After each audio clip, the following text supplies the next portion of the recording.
do it, but once you start into it and you really experience it like we all will today, we get really intrigued. And so that's amazing. Thank you for sharing it as well. Thanks for having us. Thanks, Michael. All right, you guys, we'll get rocking and rolling. We're going to start with some body weight joint mobility to get into the body and also do a little bit of coiling just so we can start tapping into a little bit of activation. If you're able to be on the ground, I think we'll just do one kneeling exercise. I'll guide you guys through it. I think we're all set to do it. All right, we'll get rocking and rolling. So we're going to work our way up through the body. We're going to start with the ankles and knees. So pop your feet and knees together. And we're just going to start doing some circles.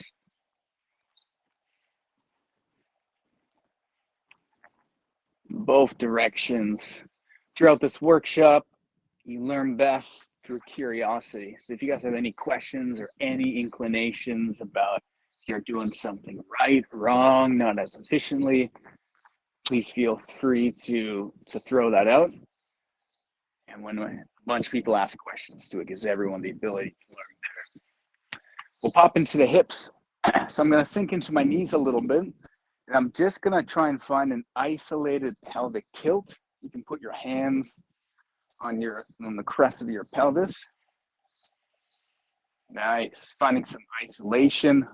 Eventually try and keep your ribs and chest still as we just move the pelvis up and down.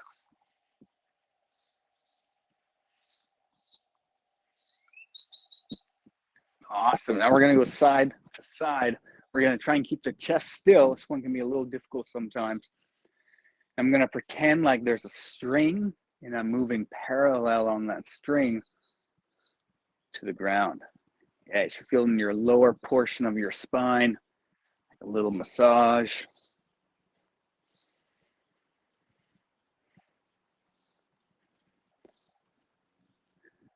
Nice. And then little circles, whatever feels good. You can go wide, get into the hips if you like.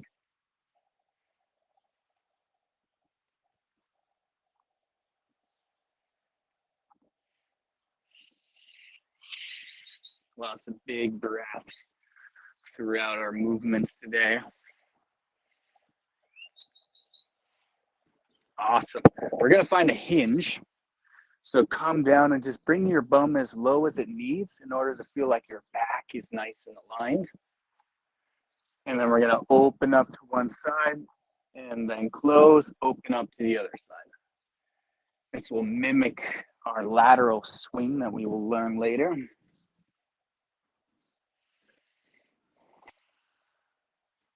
Good T-spine mobilization.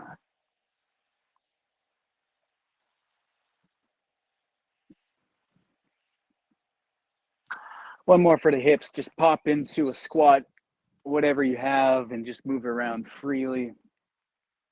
Move the knees. If you want to move the back a little bit and you have access to that, awesome. Whatever feels good.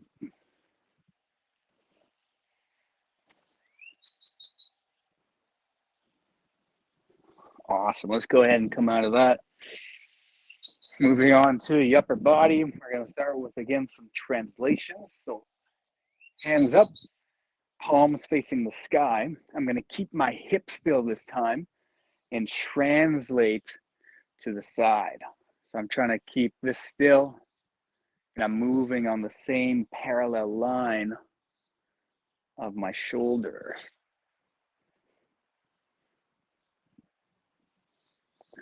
Great. For now, we're going to try and prevent any bending and just move side to side.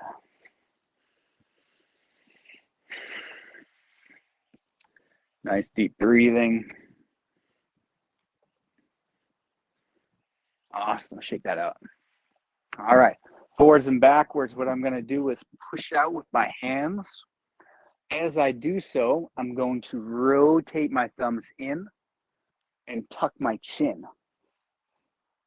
In this position, I'm also going to think about hollowing out my sternum Again, trying to keep the hips still, so we're just isolating the upper body. That's position number 1, and then I'm going to pull backwards, twist upwards through the pinkies, drop my elbows low, and look up. And forwards, and up.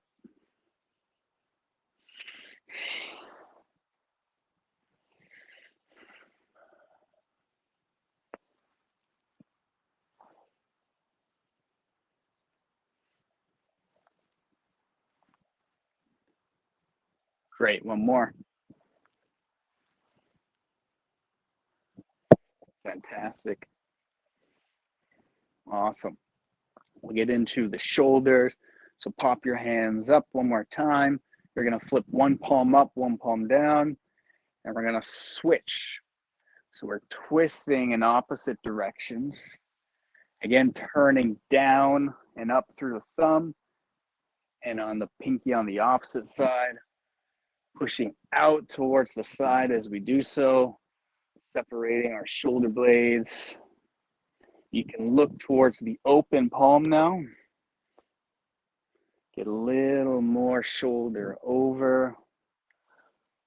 3, 2, 1. Drop those down, shake it out. Going to be getting you guys to shake a lot today when we learn something new, in particular with juggling. We can start storing up weird little tensions in the body because we're like, oh, I don't want to drop it, or we want to grasp onto the handle hard. So anytime you guys feel a little bit of added tension, just shake it out. All right, we'll do one more for the elbows and the wrists. Hands together. I'm going to roll along the outside of my thumb, up and through the arms, onto the pinky and the palms again. I'm just going to roll out that wheel just like that. Nice work. Getting the elbows going and the wrists. Can you guys hear me all right? Oh yeah, nice. Sometimes the AirPods don't always do the best job of picking stuff up, but that's good to hear. All right, shake it out. We'll keep that there. We're going to start nice and light with the kettlebell, so we'll warm up progressively as we go. I want to introduce a little bit of activation. Something I've been really enjoying recently is jumping into some coiling core. So basically, the principle of locomotion is as we walk and navigate through life, we're always switching sides. We're always bilateral. We're walking side to side. And so what can help really activate what we need in order to make that more efficient is this idea of coiling, where I'm shortening one side and lengthening the other side. And then I switch. I'm going to guide you through a little bit of an exercise to really feel this. And what we're aiming at is activating our lats, our obliques, and our hip to be able to fully utilize that side, and then the opposite side so we can come the center more balanced. And it's going to help with the juggling. So here's what we're going to do. We're going to lace your hands together or weave them together and push them up. I'm going to just slightly be in an offset stance. And so my left foot's going to be slightly forward. My right foot's going to be back. I'm going to stretch nice and tall. I'm going to drop my left elbow to my hip just below the belt line and reach up with my right hand. I'm going to pull my fingers towards me. I'm going to think about getting even shorter on that left side, putting all my weight into my left foot. You'll see how my head is vertical over my foot as well.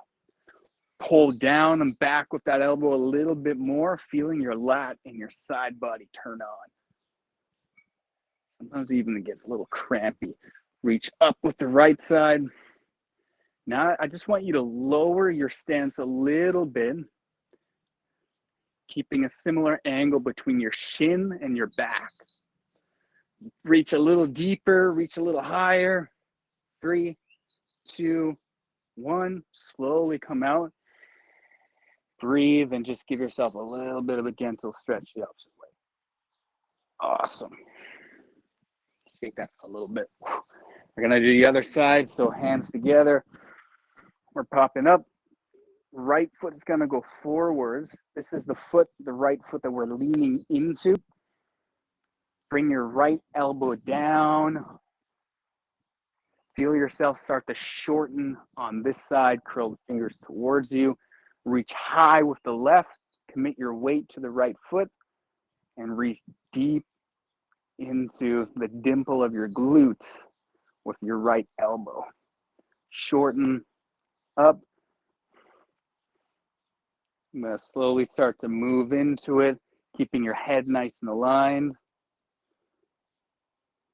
3, 2, 1. Slowly come out. Nice. Feel a good little line of activation down here. Awesome. Awesome. We're going to pop onto the floor and just find a kneeling position. I'm going to guide you guys through a really simple way I like to activate the hips and the glutes. So, find a kneeling position like such. Hopefully the ground's not too wet, Patrick. What we're going to do is lift one foot up off the ground, one knee off the ground as such. So we're going to start to balance on, in this case, it's my left, but you choose a side. Nice. This is stage 1. I like to have the top of my foot on the ground. What I'm going to do is bring that leg in front of me. I'll bring it off the ground, keeping balance. Think about tucking your pelvis, and so we're nice and tall. So the front part of your pelvis, I want to bring upwards towards the ribs. Nice. If that's too easy, we want to make this as difficult for ourselves as possible in order to feel that activation in the glute and the hips. If that's too easy, bring your hands in. Nice. You guys should come close to falling. And if that's too easy, close your eyes until you do fall. And then we're going to switch sides. Nice. Shake it out. We'll pop back on the ground. Switch sides. In this case, it's my right. I'm going to bring my left knee and foot up off the ground. Engage your glutes. So squeeze your glutes. Bring that foot forward. Think nice and tall. Feel that glute and hip come on. Awesome. Nice and tall. That's too easy. Bring the hands in. Awesome. 5 more seconds. Close your eyes if you need. All right. And make your way back up. Shake it out. Awesome. So nice and simple. I like to use those just to turn some things on. We got some upper body activation, some lower body activation. We're going to go ahead and grab a kettlebell and run through a little bit of a warm-up sequence, and then we'll get rocking and rolling. We have 4 hours today. We may not need that whole time. It's a lot of time to be moving continuously. But we'll just naturally go along and see where we end up. We do have that full 4 hours. All right, so I'm using an 8 kg. I'll be using a mix of an 8, a 10, and a 4 today for teaching. It's nice to stay light. We're going to be doing a lot of reps. So just pay attention to trying to make your movements as light and effortless as possible. We're not resembling hard style, where the point is to make things as hard as possible. I want to make things as soft and easy as possible. All right, so we're going to grab our bell, bottoms up, grabbing by the horns like such. What I'm going to do is go through a halo. So I come around my head, bottoms down, And then I come out the opposite side. Go ahead and tuck your pelvis. Keep your ribs downwards. And your head nice and tall. We'll just do a few reps on each side. Opening up the shoulders. See if we can maybe find a little bit of lat activation as we pull forward. See if that's a little easier because of the coiling we just did.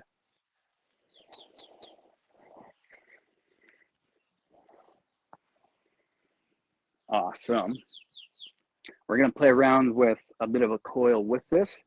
So if I go off to my right, over my right shoulder, I'm going to coil to my right. And so I'm bringing my elbow down to my hip, elbow high. You can even pull the handle apart. Now I'm going to go to my left, over the left shoulder. So I come out, and now I'm going to coil to my left, elbow to hip, elbow high. Let's do one more on each side. Right, coil right, left, coil left. When you get that pull apart, it acts as a great exercise. All right, great. We'll leave that one there. And we'll get rocking and rolling with some kettlebell stuff, you guys. It seems like everyone's got some pretty good experience here, which is really cool. So we'll be able to review some fundamentals. I'm going to introduce the soft style swing, which is a little bit of a different style swing that we use for juggling. We use the hard style as well. And I'll get into that as we start talking about the figure eights. But it's nice to be able to do both, to be hard and rigid in our swings as well as soft and effortless. So they both play a part. And when it comes to juggling, there's all things are required.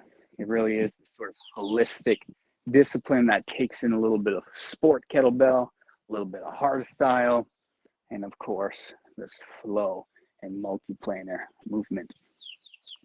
So with that being said, I want to start looking at our rack position first, just to tick some things off. This is our rack position right here. Various ways of holding the bell in this rack position.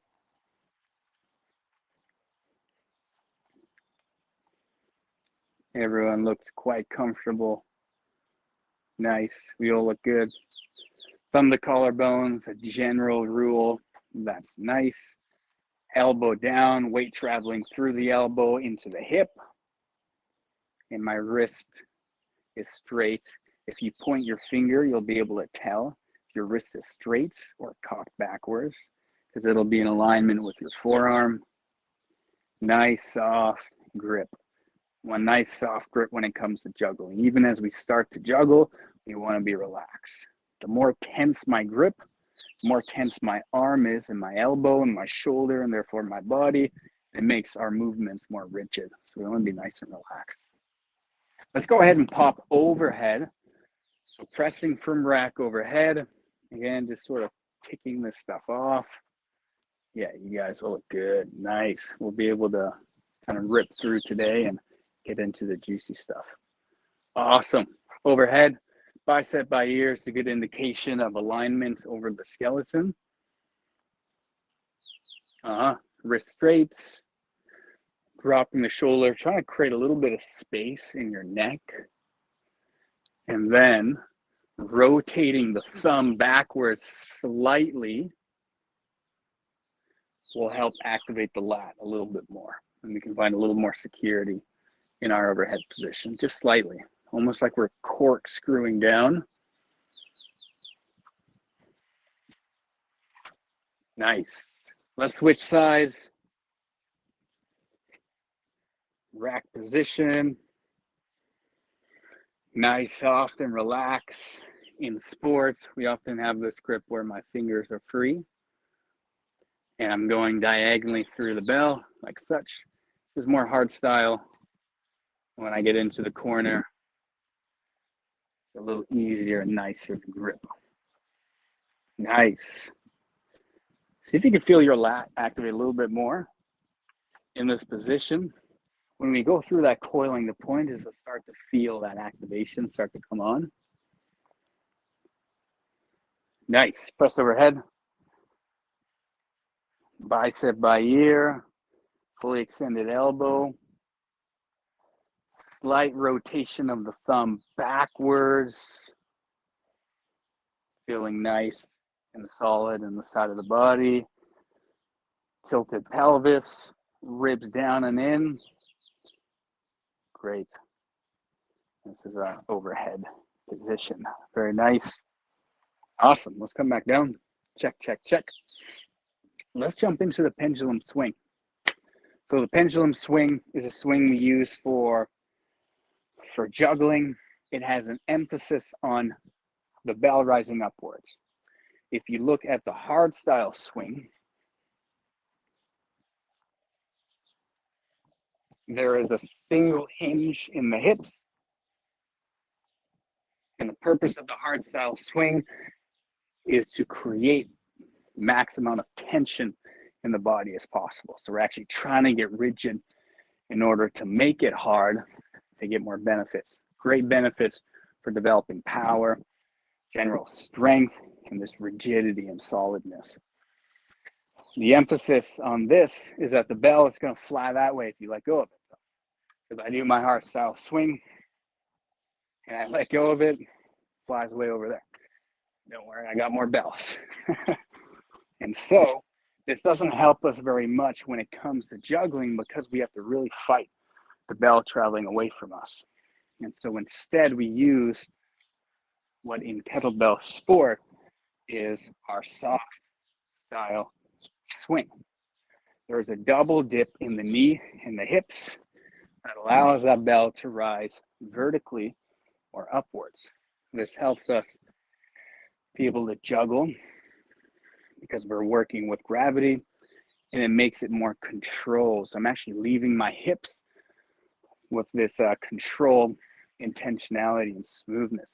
So here's how I like to introduce it. If you're a coach too, these are helpful cues to introduce to other people. Pop your hands up like such. This is our upright position. One of the main differences between the hard style swing and the soft style swing is when we bend our knees and when we hinge when that bell is traveling down. So as the hands start to come down, once they reach chest height, I'm going to start to dip into my knees. Different.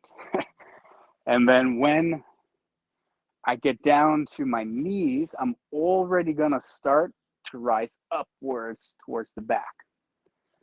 So this back position is an extended position where my knees don't always have to be locked out, but they're extended. So I'm high up here. You'll note that I don't have a full hinge in my back. I can maintain a little bit of uprightness in my chest. And then comes the second dip where I dip down. I'm coming up. So that second dip is what allows that U shape to then come upwards. So hands drop, bend, and down. You can bring your hands on the outside of your legs. Sometimes that's easier. So you'll just note that the sinking of my knees coming up and my hands coming up is important. So my hands come up together and I come out. Nice. Yeah, exactly. It's sort of like a vertical. Juan, consultá si hay que levantar un poco los talones, porfa. Si va con posición de talones.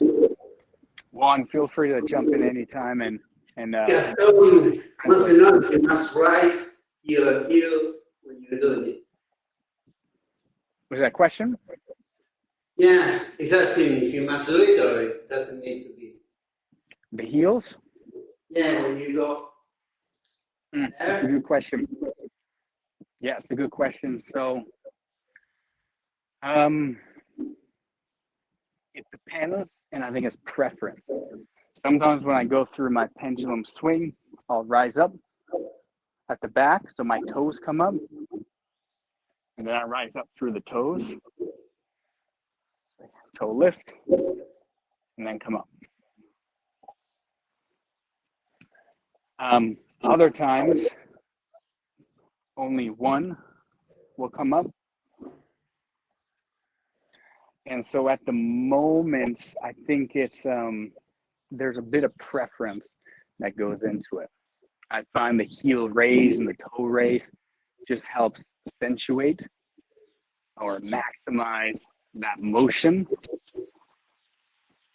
But if you want to go planted in the ground, you can. You just might feel a little more restraint. So if it feels like you would move more fluid, building or raising the toes or heels, do it. Okay. Depende del momento, Gastón.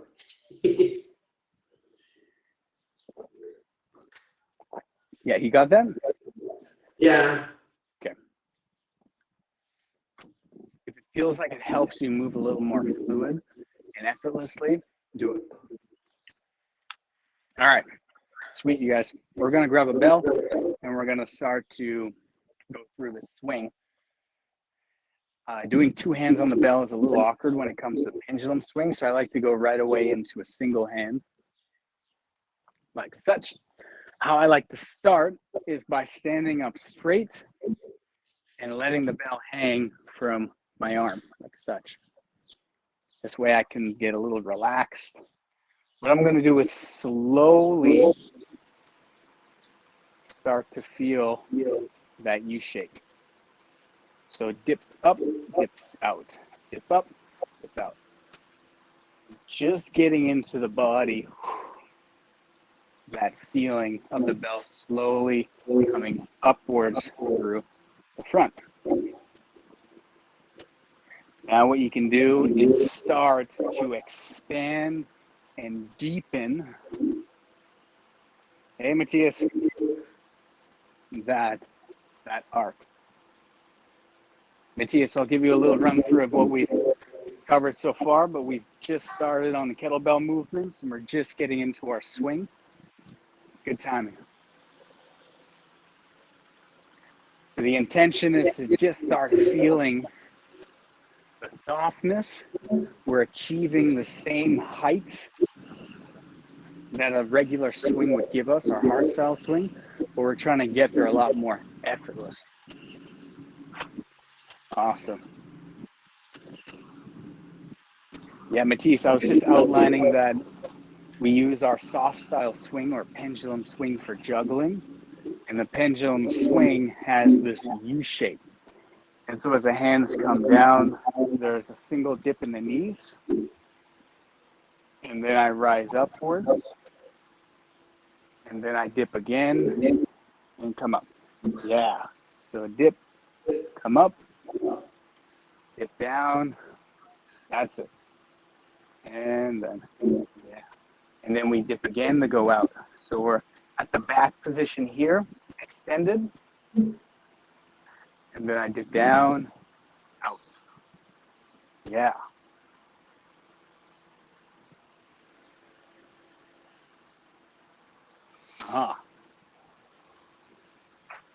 We'll get this in the body a little bit more. Trying to get nice and soft.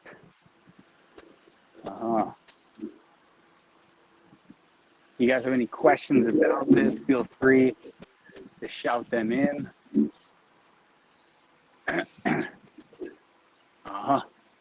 One, we can keep our chest a little higher as we go down.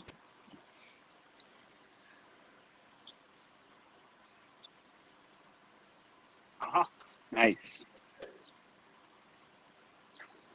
Misha, how do you look? Nice. One of the biggest things that's difficult to get used to is the early bend into the knees. So the earlier we start to bend our knees, the easier that upwards motion into extension on the backside is going to be.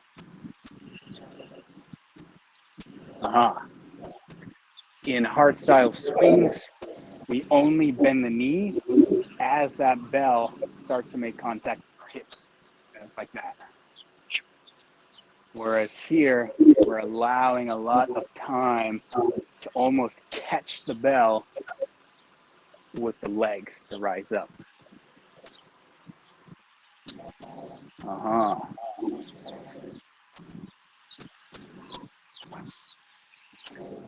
Yeah. Nice and soft, relax with the hands. You want to give that bell a really smooth ride through everything we do.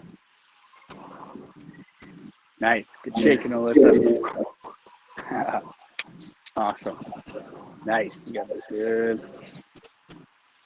Want to keep that bell nice and high up to the hips too. The higher the bell is, the more connected it's going to be to the hips. So if you find you're going quite low, like you're entering your legs lower than your knees, you want to try and bring it up a little bit more. So this is what it looks like low, and then higher up, looks like this.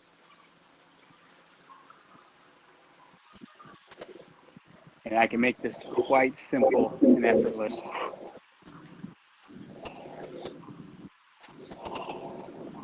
Dip, come up, dip, dip. How's that? Switch hands if you guys haven't already. We'll do a few more reps. And then we'll start incorporating this into some other movements.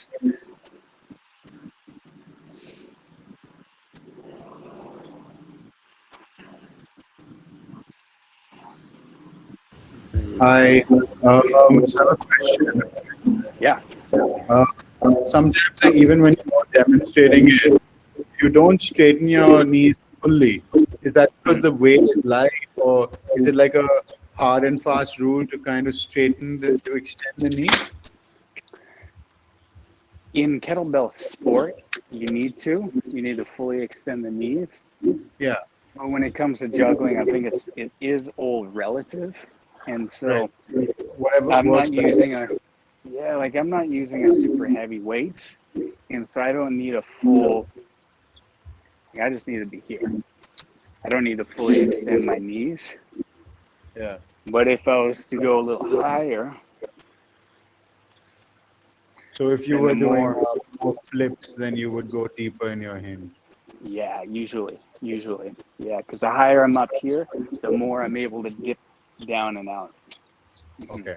It's kind of like No, jumping. it is like jumping, yeah. Yeah, and if it feels like jumping, you're doing it right, because we do want to be able to ride upwards. Okay. If the hard style swing was a jump forwards, then the soft style swing is rising upwards. Okay. Thank you. Nice. Matthias, that looks good. You got it down. Alyssa, that looks good. One question, Sean. Yep. The position of your hand must go this. Yeah. Depend what you're going to do. Or? Yeah, it's a good question too. Yeah, so Juan asked position of the hand when I'm doing the swing. It does really depend, especially as we get into juggling, because different flips have different hand positions. We're using thumb up or thumb to the side. And so when you go into your hips as well, let's say I'm doing what we'll look at an oblique flip, which I need this hand position right here. I'm actually going to do my swing thumb forwards like that. Now, if I'm going into some of these flips that we'll look at where I'm flipping down or up, my thumb's going to be to the side as I go in. So it depends on what you're doing, but in general, if you're just doing a swing clean or a swing snatch, I like being thumb to the side, if not a little bit backwards. Great. If you go too far backwards with your thumb, then what happens is on the way up, your elbow gets a little disconnected from the body. And so it takes a little longer to find that rotation in. And so thumb to the side or thumb forward is a good bet. In general, no hard, fast rules. Awesome. All right, we'll move on to some swing cleans. And so utilizing the pendulum style swing, I want you to get up to that rack position as easily as possible, as if you had to do 1,000 reps. And you just had to find the most efficient path possible. So what's going to come in handy is that elbow staying connected to the body. My arm's not out here.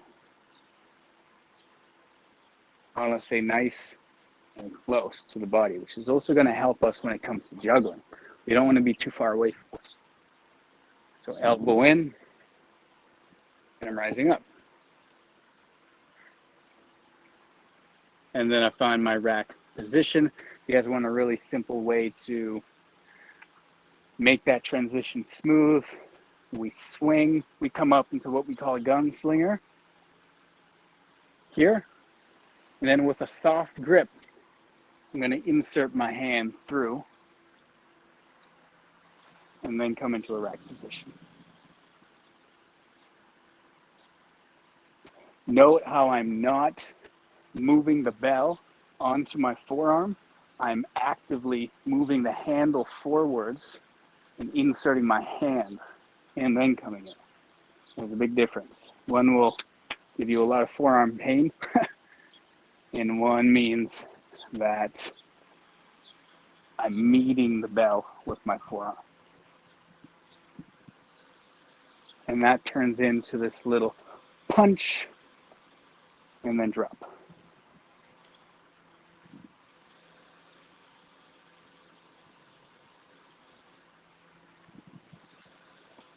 Take a look. You guys look good.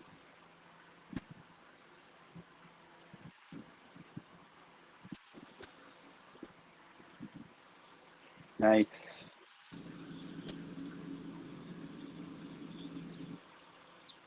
Nice, Alyssa. Uh-huh.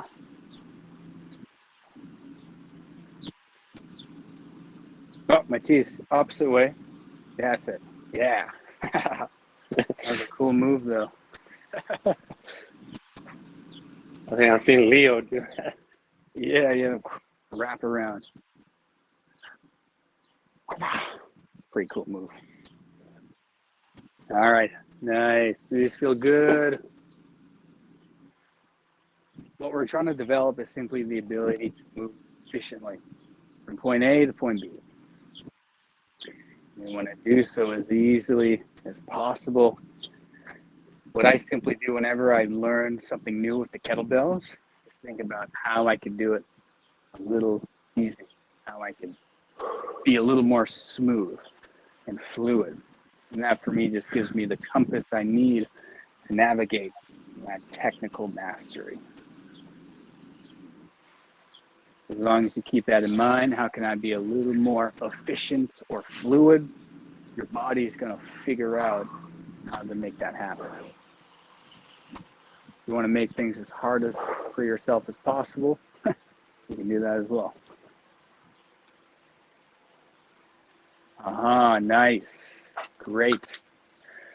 Make sure in the last couple sets or reps, make sure you feel a little bit of that active pull. That's going to come in handy in a little bit.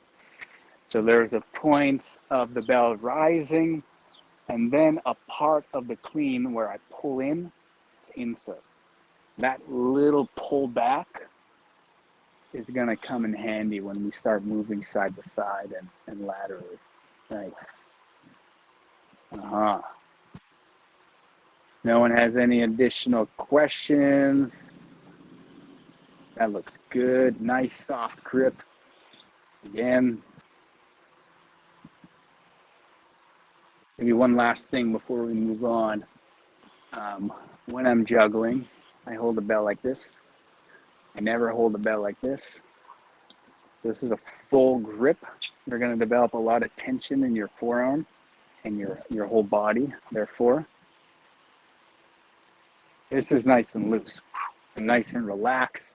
It actually gives the ability for the bell to move a little bit more in space, and it makes transitions a lot easier. For example, that little punch through, because I'm not gripping the bell and having to kind of force it on.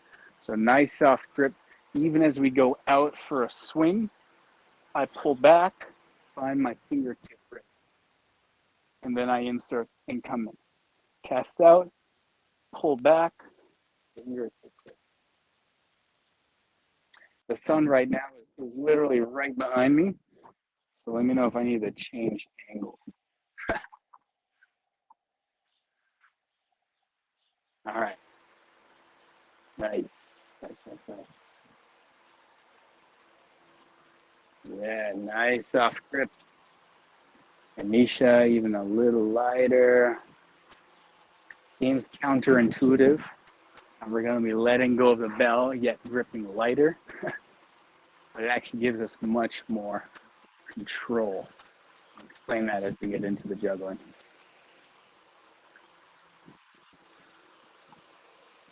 Guys, one, as you go down for your swing and come up, as you cast out, just keep your elbow closer to you.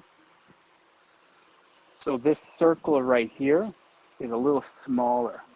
If we're casting too far out, then we have this big arc, and it usually means we're going to have to go deeper, use more back.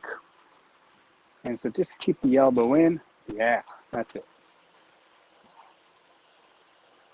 Yeah, nice. Yeah, nice. A little more connected to the hips too when you do that. Do you sort of Uh-huh. use this? Do you sort of use this shoulder to kind of push it back down? Like to From pop here? it out a little bit? Yeah. How do you exactly? You can. Are you using a 16 kg bell? No, I think this is 12. This is 8 kg actually. Okay, great. From Titan. It always trips me up. Their color coding is weird. Yeah. It's a good question.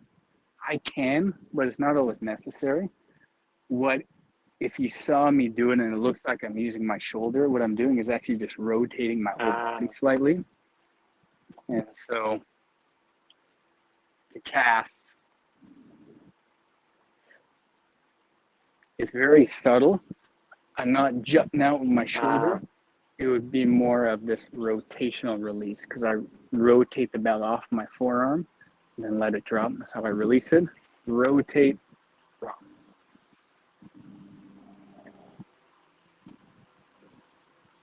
And it's very subtle. Don't pay too much mind to it. But yeah.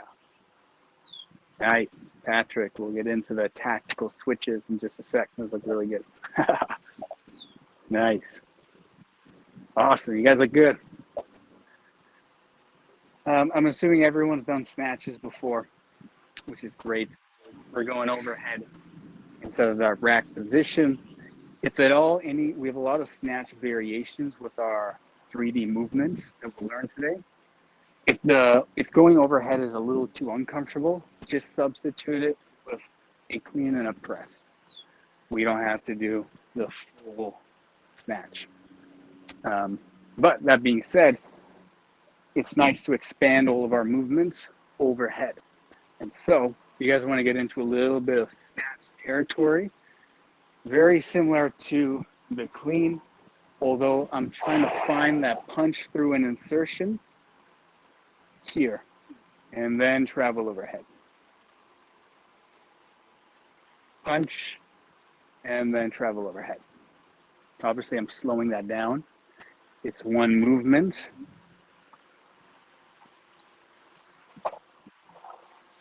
I swing up. I'm almost rotating the bell on from the side, and then I come overhead.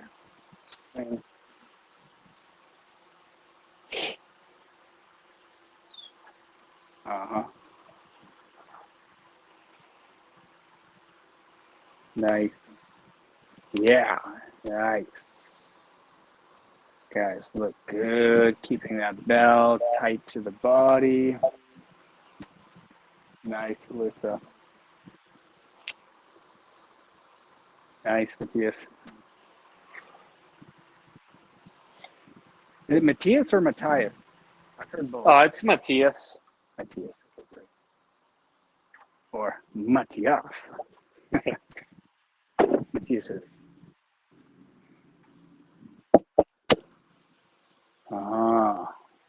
Nice work.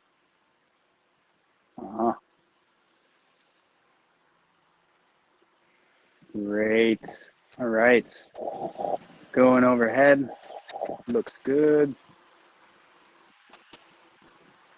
All right, we'll take a pause from that. Just wanted to get that in the body. If you need to do the other side, you can do a few reps on the other side.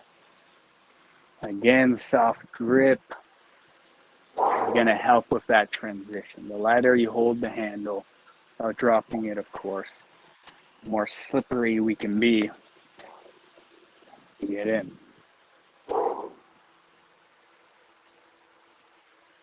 Nice. And that pendulum swing is great because it helps the belly rise upwards a little easier. I use my swing, I get down and come up, so that bell is already traveling outwards. I don't have to try and pull it back in from a hard style swing to go overhead.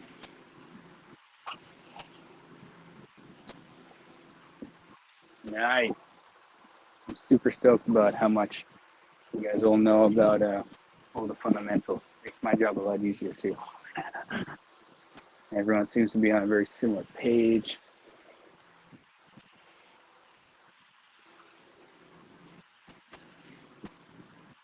Great.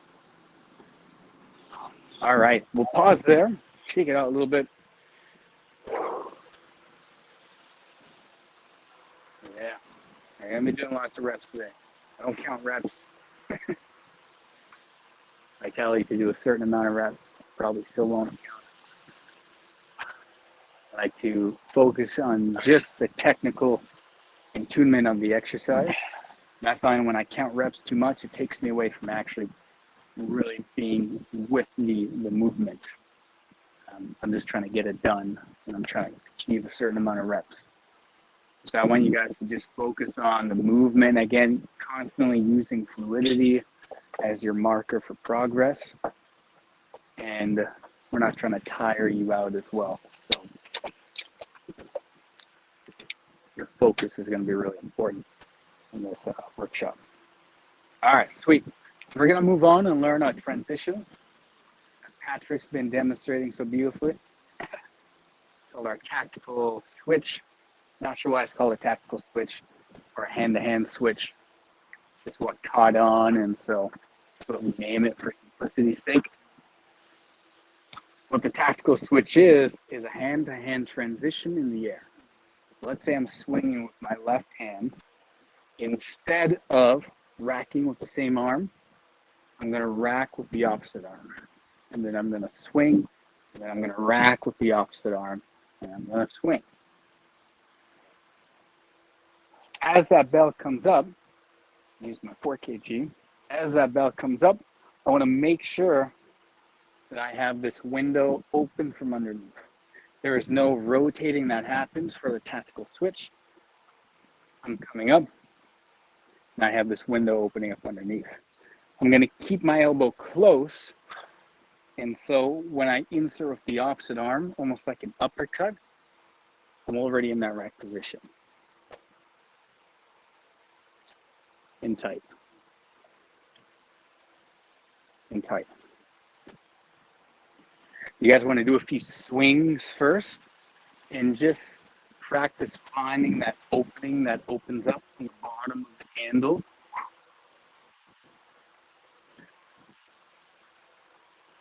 And then it's a very simple uppercut, making sure you insert not only just your hand, but your whole forearm into the bell.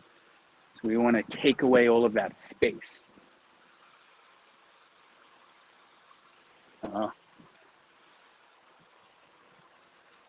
Now this movement happens all on the way up.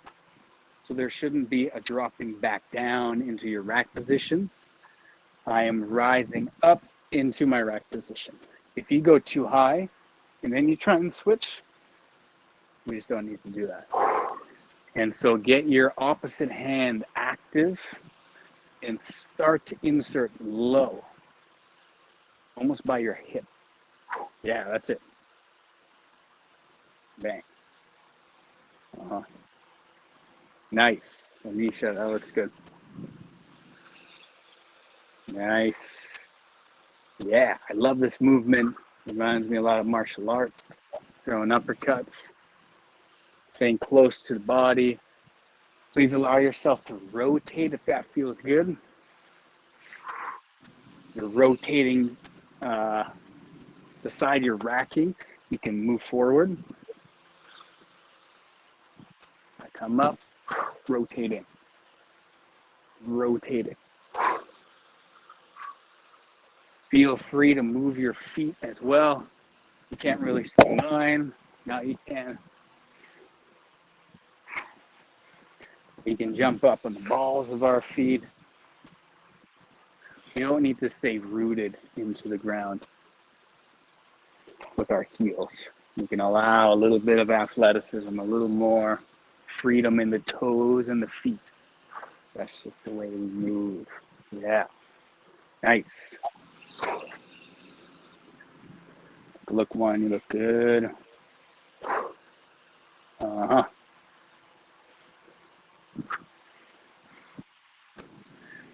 Uh-huh. Brilliant. All right. If you guys want to go overhead, here's how we do that. All it is a tactical clean and press. That's usually how I start people off. We can do a tactical swing clean into a press. And what I'm going to do is just slowly start to take out that rack position and continue to rise upwards. You'll note again how everything only travels upwards. So I insert low and I follow upwards. Make sure that you have a really clean entry into the handle to make sure you get a really good grip for going overhead. I would rather you make that full transition below your head instead of overhead. Safety. And so it's a low uppercut, and I'm just going to follow all the way up. Low uppercut, follow all the way up. You feel like rotating, go ahead and rotate. One question. Is it like if you are going with the kettlebell instead of pushing? Yeah. Uh-huh. Are you saying, is there a push? This movement? No, I mean, when you go here, like if you go high, you are going with it, not pushing it, right? Mm-hmm. Okay, here, move. You go here, and ready the movement, if you go easier. Uh-huh. You are going with the kettlebell. Right? I think I understand what you mean. You don't need to so much effort like the first time. Yes. Really, Yeah, and exactly. you go with it.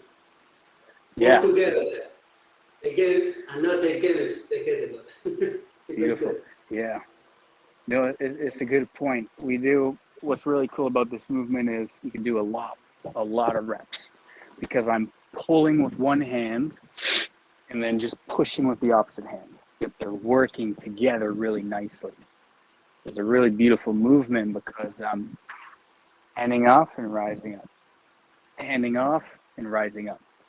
So it's almost like we're trying to blur the lines between a pull and a push, and it makes this movement very easy. If you want to drop in from overhead, we can too.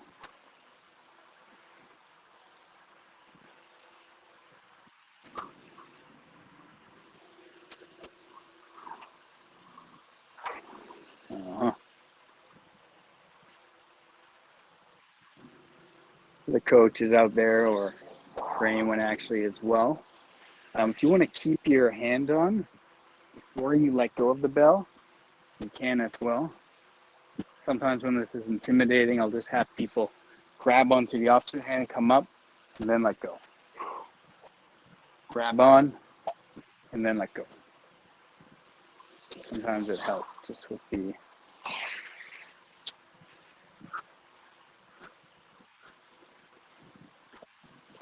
Uh-huh. Nice. Uh-huh. Nice. You have a good tactical switch. We're going to utilize this in different ways. All right. Let's pack that one up. Yeah, I'll send you videos on little reviews of all of these movements. You don't have to memorize all of them. And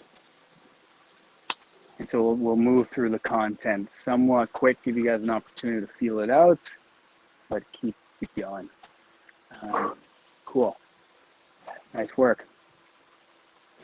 I want to finish up this section of the workshop with some figure eight sequences, which tie in really nicely to the tactical switch.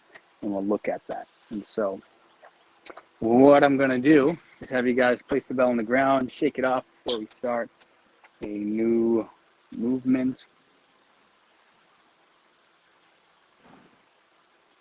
This is our figure eight swing, that is. When it comes to juggling, it gives us some really cool abilities to be able to move diagonally across the body. It doesn't just look cool because we're going behind the legs. It aids in some really cool diagonal movements because I'm starting from the outside of my body and traveling across, usually switching hands. And juggling, that turns into some different movements that allow us to kind of cast out. As an example, it also forces you a little deeper into a hinge because I'm going behind the leg. I have to go a little deeper. And there's a little more weight on a single leg. So we start to move side to side in subtle ways. Head over foot, instead of staying very centered. And it's a little different in terms of how I like to teach the figure eights. They're very fluid. So what we're going to do is grab a bell and place it in front of us. Keep the stance narrow. I see a lot of people doing figure eights quite wide. This means that we're going to have to really move side to side, and it doesn't allow us to move forward very efficiently. So I have to travel all the way around and then come forward. If we keep our stance nice and narrow, it almost turns into a hard style swing where I'm traveling forwards with a slight deviation to the side. So hip width apart is great, maybe a little wider if you like. We're going to start with ankle circles. So if you guys grab the right side of the handle with your right hand, right side of the handle with your right hand. So there's a gap on the left side of the handle. We're going to come around our left leg and grab that left side of the handle with our left hand and then come out in front. And now I travel around the other leg. If this is difficult to get around the leg, squat deeper. It opens up more space behind your leg.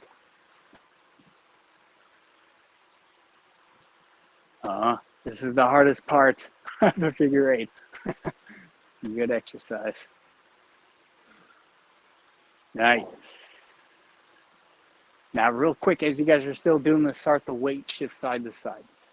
So you'll see how my chest ends up over the foot and knee that I'm switching behind. We're going to make that switch a little easier, as well as we're going to start loading up the outside of the foot.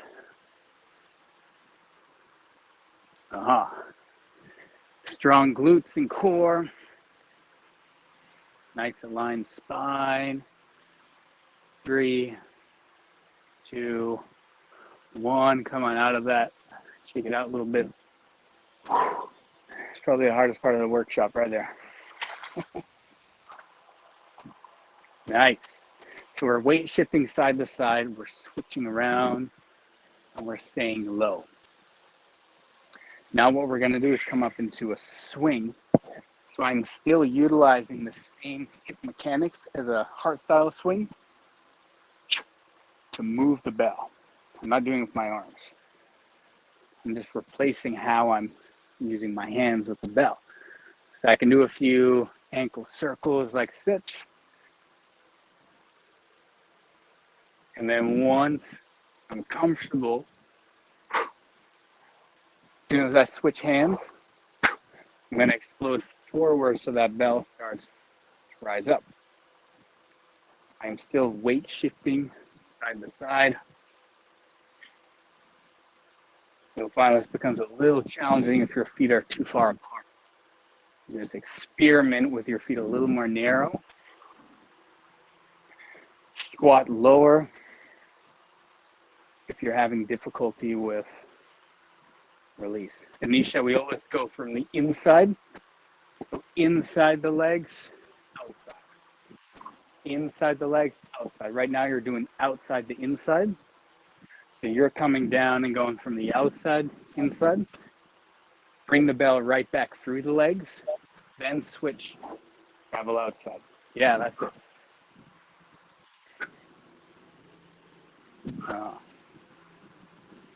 Inside, outside. That's it. Nice. Great. You can allow your knee to swivel. You're seeing me do some tricks going through the figure eight sequence. I full on like cave my knee in if I need to bring the bell out from along the side. Patrick in particular, I want you to experiment with a little narrower stance. So maybe hip width apart. See how that feels, even a little narrower. Yeah, try that. I want the bell to feel like it goes forwards a lot easier. Nice. Great, great, great. We won't always transition in this grip in the future. Right now, you know, we've got a nice side of the handle open that we're switching to.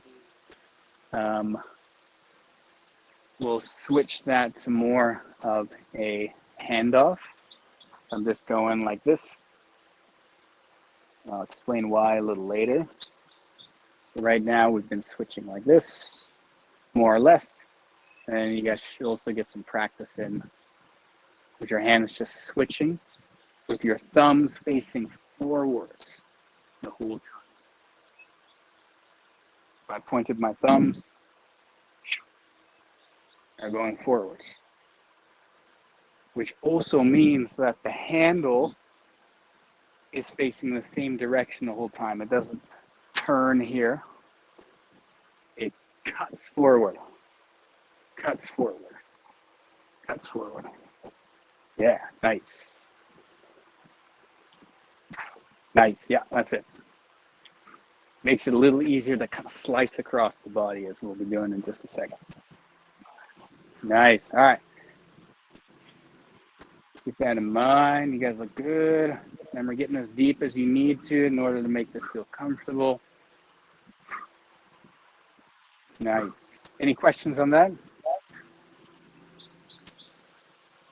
Yep. You know, sometimes every time I do the figure eight, I feel like I round my back, which is like I never do that normally ever in a hinge. But whenever I figure eight, it's in my head that shit, I've rounded my back. Like, so you were like, how does that work? Yeah, and so basically you'd probably be rounding your back because this is a regular hinge, but to do the figure eight, we need to go even deeper. Like, is it correct? So, it's not incorrect, or because it's fine if it does a little bit as long as, or is it like a I'm no? fine if you, I'm finding you, there's no hard nose. You can round your back a little bit. Anything, you know, I don't believe that we need to only develop strength in these very upright, solid positions.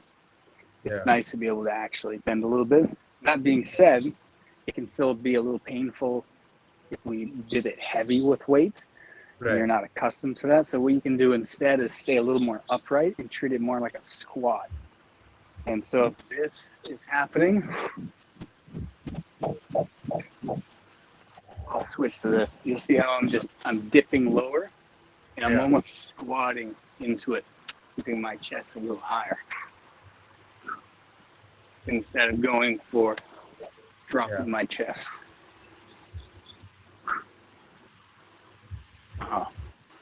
That makes sense? Yeah, thanks. Okay, great. Nice.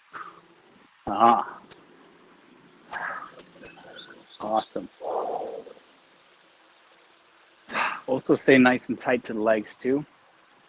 Eventually, we want this movement to be like just nice and hugging the legs. If I go too far back, then I have to bend my back a little bit more. Great. All right, you guys, let's tackle some more things before we take a little break. I'm gonna try to have at least 2, like 5 to 10 minute breaks to just sort of reset the focus and everything. So we will finish off our figure eights, take a little break, jump into our lateral sequences, have some fun sort of combining some stuff, and then start to juggle. All right, so we have our figure eights, and I can mix them with our tactical cleans. Tactical clean, hand-to-hand switch. So we'll start on the ground, and what I'm going to do is when I come out from the outside of my leg, I'm going to slice across my body. Remember how I'm getting you guys to sort of keep your thumbs facing forward, and then find that same window on the bottom of the bell, come into a rack position. For now, let's reset, and we can do the other side. So I grab, I come around, there's 1 switch, slice across, 2 switch.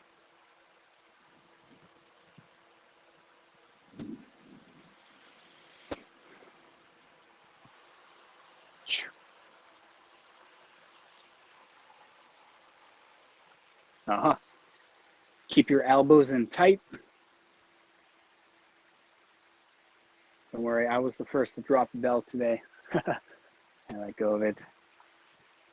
You guys don't drop the bell, you're not doing something right today, so.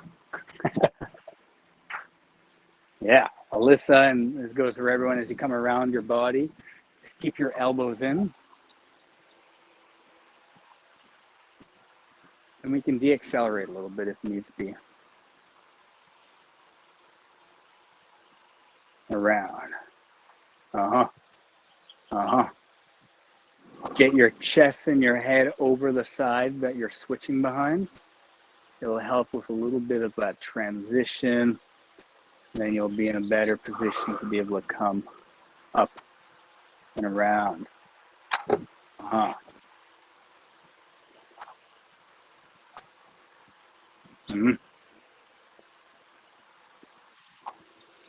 Nice, Melissa.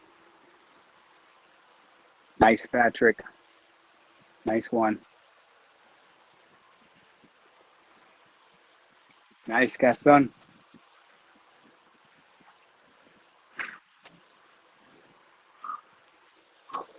Nice. Great, great, great.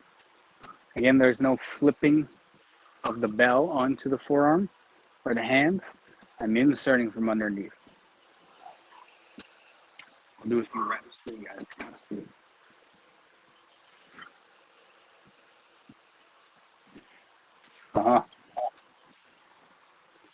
If you ever need more space in that back transition, the hand trade-off is a little difficult. Again, just sort of squat into it a little bit more. The more your knees come forward, the more space you have to make that switch happen. Yeah.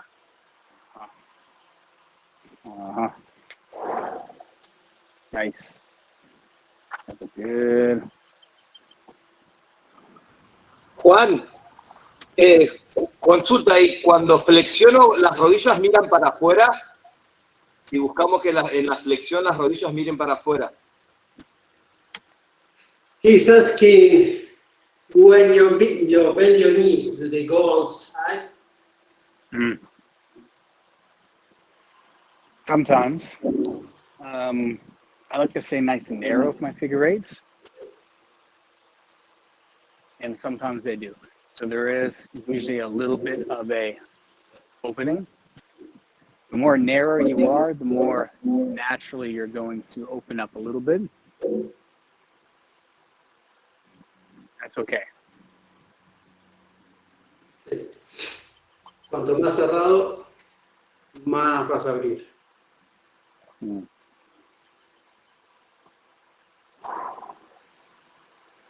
You'll see that There is rarely anything that is ever going to be a hard yes or no.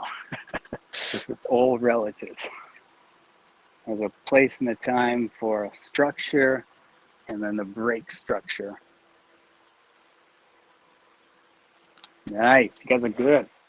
If you guys want to experiment with going overhead, we can. We're just going to take that same transition and continue traveling upwards. Transition, travel up. Transition, travel up. We are moving across the body. So if you want to, again, go into your rack position first and then press, you can start with that. Rack, press. Rack, press. Nice.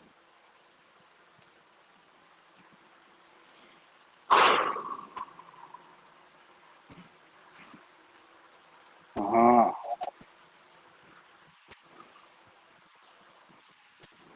Nice. Nice, Patrick. Nice. Guys are good. Uh-huh. Alyssa, you're using an 8, right? 8 kg? Nice.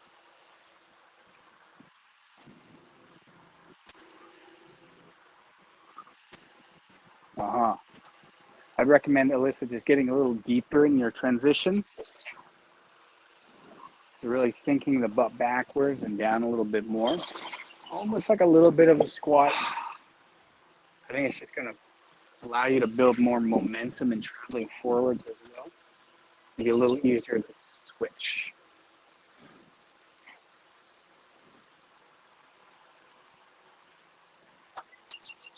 Uh-huh. Uh-huh. Uh-huh. That transition behind the leg is what can take time to get used to. Nice. That is our, yeah, great. Figure 8, the tactical clean, and our figure 8, the tactical snatch. Some terminology. One detail. When you're coming out, if you're going to a clean, it's better if you keep it a little bit close to you, right? Instead of standing so much. Yeah. If you're able to. Yeah, exactly. Exactly. And if we just think about the circles that we're creating and the flight path of the bell, generally when we have things closer to us, they're more controlled. The farther I start to go out, the more difficult it's going to be. And so elbows are a good indication of that. At least one nice tight elbows. As we come around, I'm in tight. Yeah. Great. Awesome. All right. Figure 8s. I believe that's all. Actually, I'll give you guys one more pattern. This is how we can make this pattern continuous. So I love to work with flows. It means a whole bunch of things to a whole bunch of different people under different contexts. So I like a flow. I kind of just see as a pattern or sequence of movements that repeats itself. So it's like a circle. And so I like using figure 8s to be able to go side to side. Just like this. We can use it as a transition between skills. Let's say I wanted to build a workout. I did like a row, clean, and a press. Then I want to switch sides. I can use a figure 8 to switch sides. And I hit the next time. So how we do that is instead of dropping into the legs with this hand that's already racked the bell, I'm going to use my opposite hand and grab the handle. I'm going to come off with the opposite hand, travel under the leg, and then switch on the way up. Let's all grab a bell together, and I'll run you guys through that. So bell in the right hand. This This can be a mind trip for some people at the start. Just remember, the hand that brings it up brings it back down. That'll make more sense in a sec. All right, so it's in my right hand. My left hand is going to grab the handle. And as I cast off, I'm going to switch hands on the way down. It's going to go behind my right leg, this leg. And then I'm going to come back up and perform our usual tactical switch. Now, if you got caught in that, let's go ahead and bring it back on the right side just so we can nail one side a few times. All right, so I'm in my right hand one more time. My left hand is going to grab. I'm going to go behind my right leg. Switch sides, Alyssa. So start on this side. So you're in your right hand right now. Now, your left hand's going to grab, and you're going to go behind your right leg. So right hand, almost. Now we're going to go from the center. We're going to go through the legs in the front.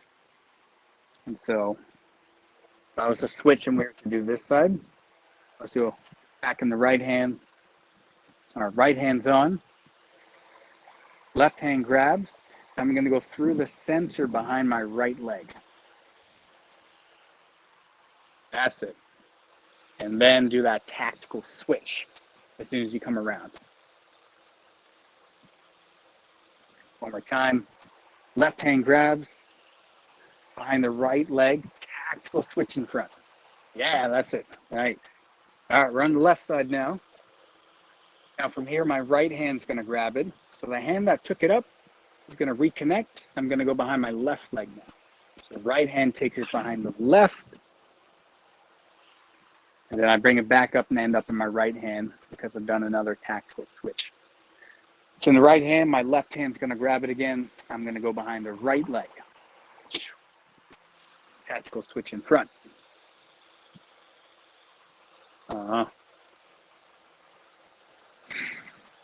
It's okay. Nice. Squat as low as you need to. Right hand grabs.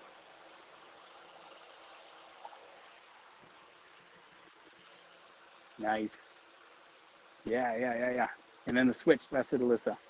Nice. Left hand grabs. And we're always going through, dropping down and through the legs. We're not going outside of the leg to inside. You can if you like, but I just don't like it. Doesn't Sean, quick feel question. Yo. It almost feels like my hands are getting a little stuck with the spacing here. Do you rack it like all the way on this left side of the bell so you have space for the other left hand to grab the other side of the handle? Yeah, it's a good question. Nice. So when we sort of end up in the sport grip, where I'm diagonal across the hand, it's easy enough just to grab the more of the empty side down here. But what you can also do is basically you start to cast off with this hand, and I just sort of slip my hands through. Good question. Slip. Grab. Okay. Go. I'm sort of releasing and grabbing at the same time. Again, the hand that brought it up brings it back down. Nice, Alyssa. Hand that brought it up brings it back down.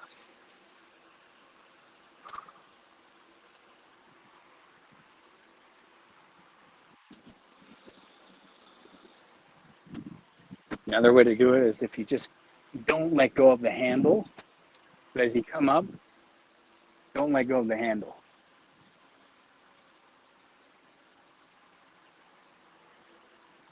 In a sense, the racking hand is just a placeholder. It inserts, then it comes off. It inserts, then it comes out. In, out. In, out. Nice. You guys want to experiment with going overhead, you can. We'll then just bring it back down to a rack position and then do the next side. Rack, switch, overhead, down, switch, overhead, down, switch. Yeah. Cool. A lot of work. That was the right side, Alyssa. Yeah. Left hand takes it down behind the right leg. Yeah. Now that's it. Nice.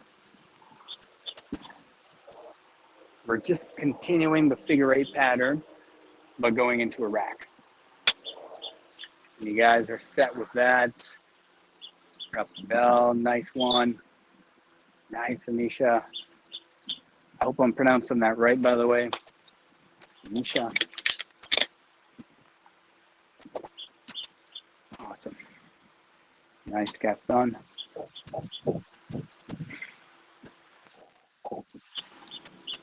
Yeah, that's it, Alyssa. Nice. All right, you guys. We'll take 5 and just have an opportunity to sort of shake it out.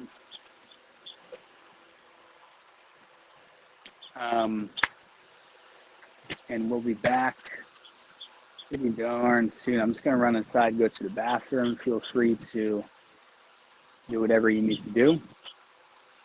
Yeah, we'll see you guys in 5.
Sean,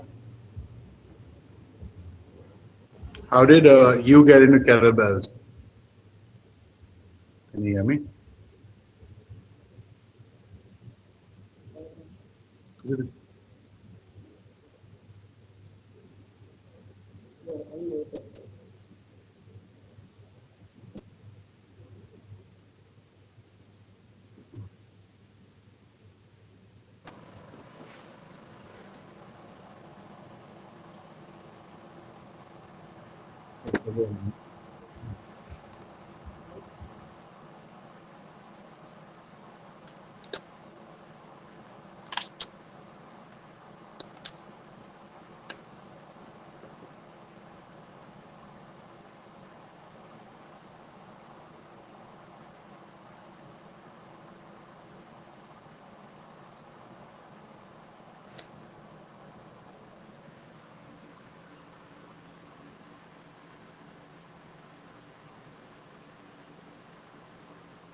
All right. Nothing yet.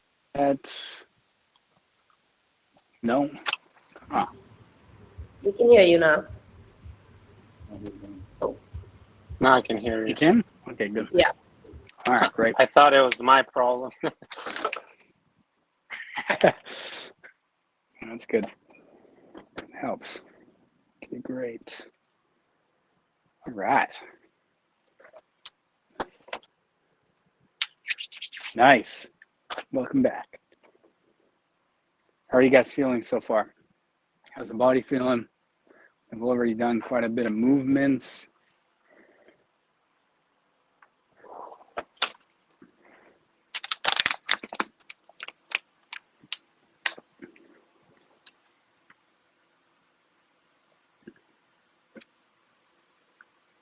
Awesome. All right, we'll get rocking and rolling.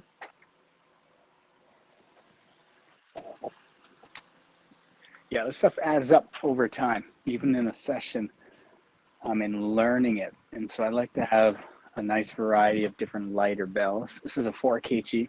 I don't use to practice, but I like coaching with it because it's so light and nice. There's a 6 kg, which can be really nice.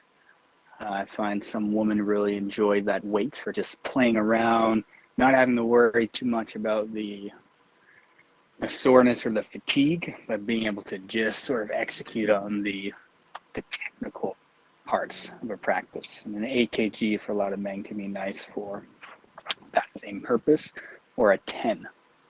12 kg can be heavy. All right, great. I'm going to get into lateral patterns. So we've actually learned how we can move diagonally across the body in these sort of multi-planar ways, which is really cool. Now we're going to jump into some lateral stuff. Super important for juggling. If we want to start expanding our juggling practice past just going forwards and backwards into going side to side and even behind the body, what we need is a good idea of how to go side to side. And so we have what we call just a lateral front plane.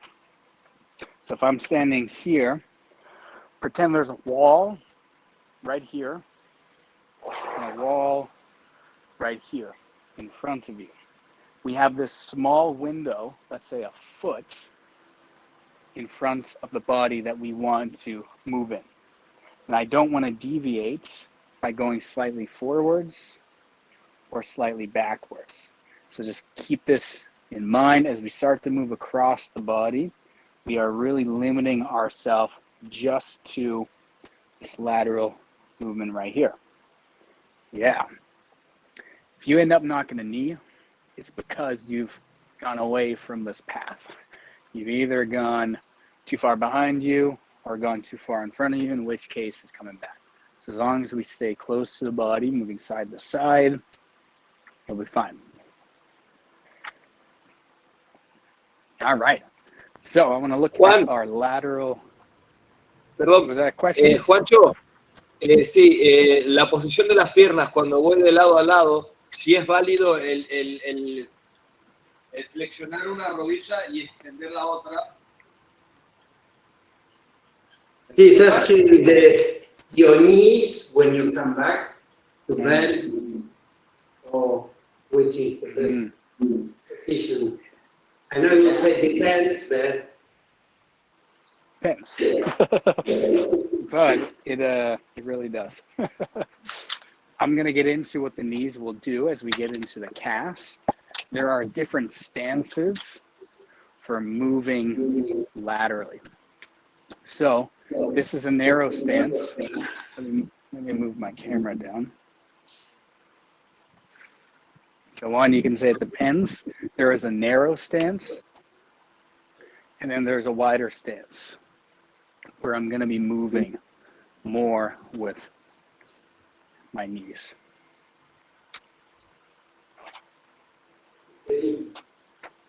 right. And it's okay to rise your heels, also to go here. Mm-hmm. There's a rotational component. Yeah, there is a rotation. Yeah, there is a rotational component, and it's good timing asking these questions because I'm just about to get into some of it with the lateral cast. So I'll jump into it, and then if there's any other questions afterwards, you can jump in. All right, so what is a cast? It's just a movement out from the body. So I'm casting it out. That's it. So I can cast into a swing, and right now what I'm going to do is use a rotation to cast to the side to end up in this rack position here. So if everyone grabs the bell with the right hand, or you don't even need a bell yet if you want, you can actually, it's actually a better idea. No bell. But pretend you have the bell in your right hand. I'm going to be slightly wider than normal. And what I'm going to do is rotate to the right, same side the bell is on. Technically, I call this outside. So it's outside relative to where I have the kettlebell. Anything this way is inside. Outside, inside. We're rotating outwards. I'm going to cast the bell directly to the side. So if I'm side on to you guys, directly to the side, not behind me or slightly in front of me, directly to the side. And I'm going to dip my thumb to go across the body. So my thumb's leading across the body, or I'm going to rotate with it and then come into a rack position on the inside. I'm going to rotate all the way back for now. I'm going to do that again. Cast, rack.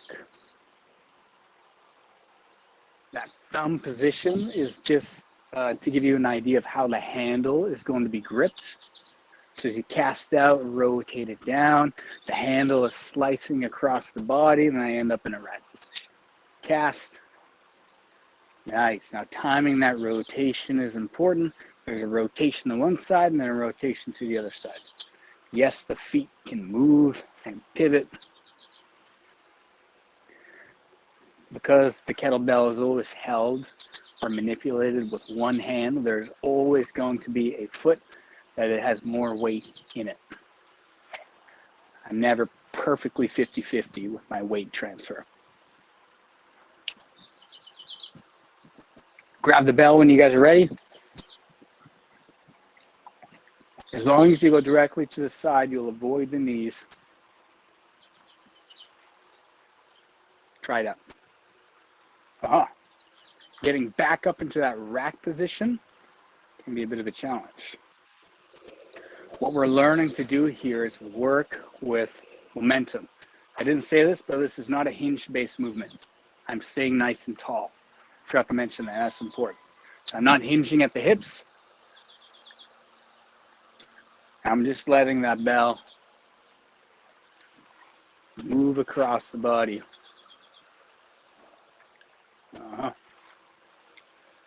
Nice. Nice, Alyssa.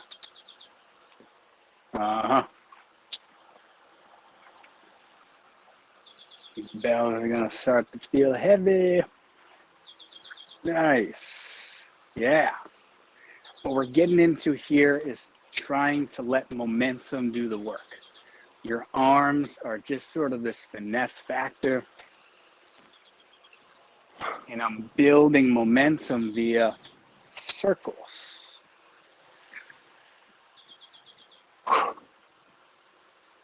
Switch sides as soon as you need to. Remembering we are rotating to the outside, casting, coming across the body, and racking. The reason why I wanted you guys to work on that pulling with the swing cleans is that when we come up, we need to pull in slightly to get it back to the rack.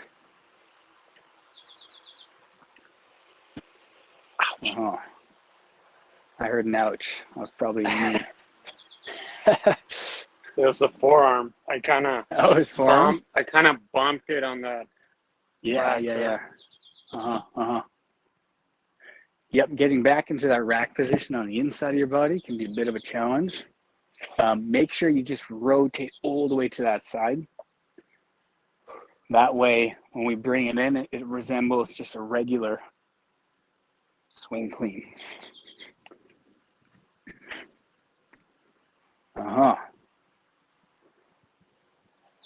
Nice, Alyssa.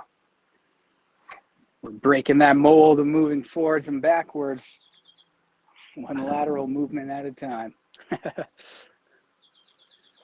How's this feeling, you guys? This is a really great movement and a ton of functional carryover to sports and life. In sports, we swing going across the body, which involves moving rotationally as well as side to side. And so we're getting good at those movement patterns by moving across the body and adding in that rotation. Nice. When you guys are ready, you can move back the other way. So, all right, I cast out, rack inside. Now I can cast outside or cast inside, rack outside. I'll explain that a little better. So I'm here, rotate to the outside, cast. Inside rack as we've done. Now I'm going to cast the same direction. As I do so, my thumb is still going to be going in the same direction it was going the opposite way. I'm going to catch outside. 1, 2. 1, 2. These are really important patterns when it comes to juggling. We're going to see how we build flips on top of these patterns going outside and inside. I feel like a pinch here when I'm doing it. Is there a way to avoid that? A pinch. Yeah, I mean, one thing I've noticed about your grip too is, again, it's a full grip. If you can find a way to get that bell down here, how does that feel? Tough. Yeah. Try that. You can even just go across the body like this to see how that feels. This is a good way for getting used to that plane.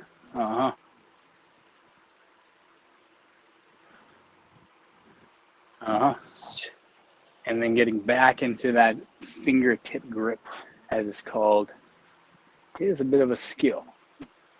And you're using an 8, right, Anisha? Yeah. Yeah. Great. Yeah, these patterns do test your grip quite a bit because there's more time and drag that the bell is traveling in. If you want to try with the 6 as well for these patterns, you can. That looks good.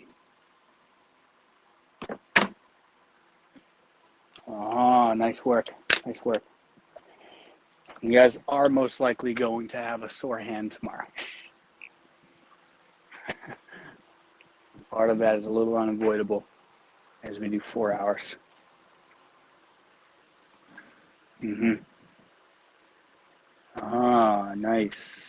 Nice. I do a few more, then you can drop the bell. Take a little break, rub the hands. Sometimes chalk's a good idea, just to be able to grip it a little lower. Times.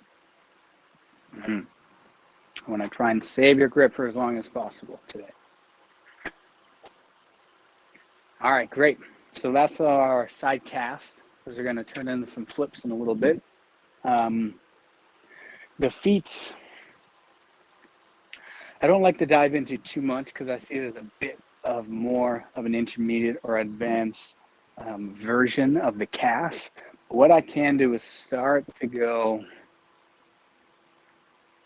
a little wider and utilize going side to side with my legs a little bit more. This takes a little bit of weight out of the back and the arms and allows for a little more time for that bell to build momentum.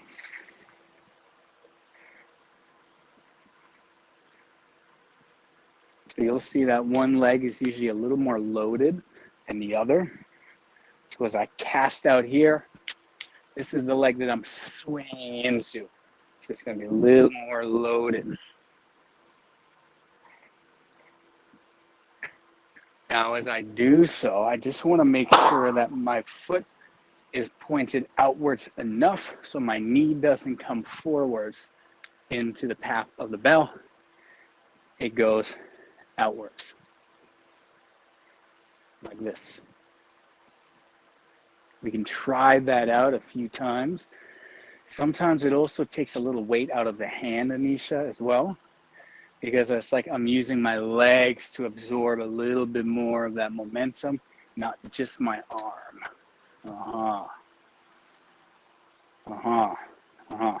Nice.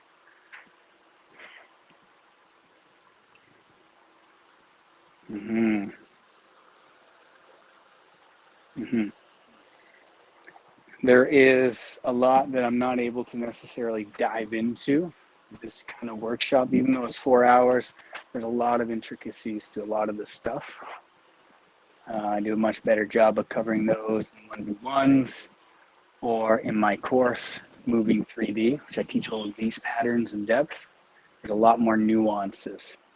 So I'm kind of leaving you with a good general gist of it. And then in your own practice, you're just, again, feeling into how can you make it a little more efficient. Or ask me questions anytime outside me. All right, nice work. Let's go ahead and learn one more lateral movement right now. We might learn some more, but I want to get into the juggling where everyone's grips goes. Then we can circle back if needs be. So this is our lateral swing. This is a hinge-based movement. I'm moving across my body, and I'm adding rotation and a hinge. A really cool movement, one of my favorites in terms of just strength building, because it's everything that a hinge is in a swing. I'm still using my hips, and I'm also adding rotation, and I'm working across the body. So the way I like to get this one across is, if you guys place the bell about half a foot outside of your left foot to start, and assume a narrow stance. Like I was saying, some lateral movements are best done narrow, some are best done wide. Lateral swings, one that is nice to be a little more narrow, because we want to find a nice hinge. It's a bit harder to find that hinge when my legs are so far apart. All right, from here, we're going to pretend like we're going down to deadlift the bell right in front of us. And then in this bottom position, I'm going to rotate and grab the handle, tilt it towards me. So I'm using my opposite hand to kind of rotate towards the side. What I'm not doing is leaning too much to that side. If anything, I'm leaning towards my right leg. Go ahead and stand up and kind of shake that off. So in review, I have a hinge, I have a rotation. What I'm going to do now is, in an arc-like manner, so drawing like this circle, I'm going to end up in a rack position in that outside rack Bang. Now I'm going to go ahead and cast outwards, place the bell back on the ground. Don't hinge too early with the knees. You need to avoid them. Cast, bang.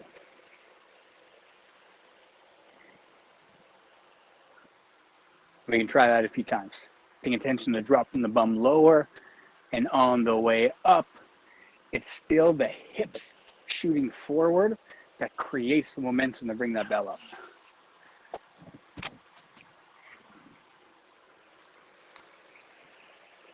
In that bottom position, I like having my thumb face away from me. So if I'm gripping it here, my thumb is facing away from me.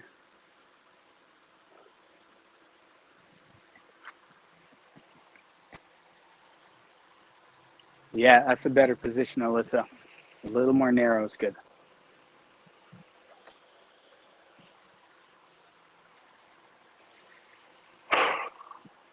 Nice. And we want to try and avoid straight lines in this movement. So we're casting and following a bit of an arc down towards the ground, and then we're coming upwards along that same arc and up in a rack position. There's no questions about that. What we can do is go ahead and float the bell instead of go onto the ground. So I'm going to look at going to the same spot. So there's a bit of a stab down. But now I'm just going to float it. What I'm not going to do is continue moving upwards. Stab and rise up.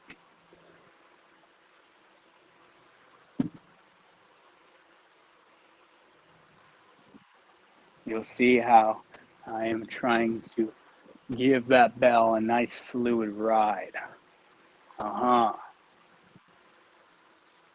Yeah.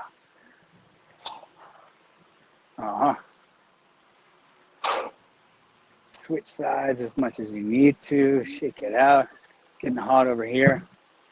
My monitor screen was getting super hot too. Didn't think about that.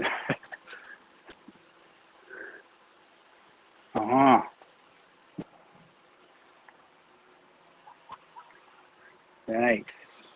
Yeah, great. Something that Juan's doing really well is actually weight shifting to the opposite side the bell is going in. So this is something that I do like feeling into. Again, when we're moving with the bell, both feet are never 50-50 with the weight. There's always a bit of a weight bias. So in this case, if I'm down on this side, I'm going to place my weight into this back leg here, just a little bit more. And my hips can also be a little more biased. So it's this hip that's going to be loaded, a little more weight on this leg and foot, and then I come up.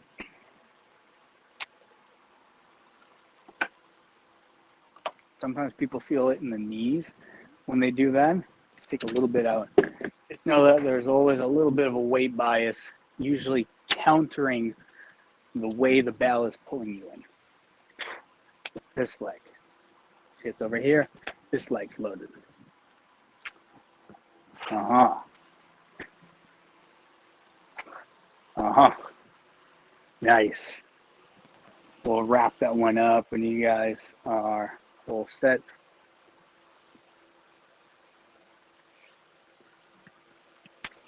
Nice. For those of you who have some gas too and want to try, we can go overhead with those movements.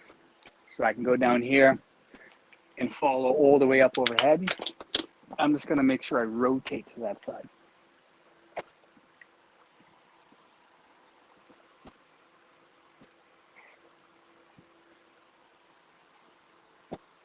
If that snatch doesn't feel good, what you're going to do instead, clean and press. And back. Clean and press.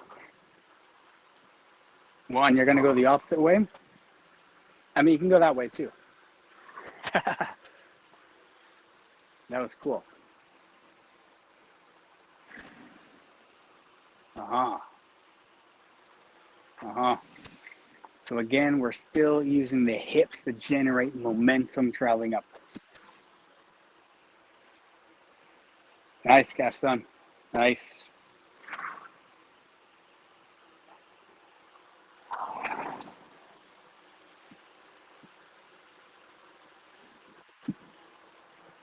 Yeah, Matthias, keeping your elbow a little more into the body as we come upwards is going to be helpful.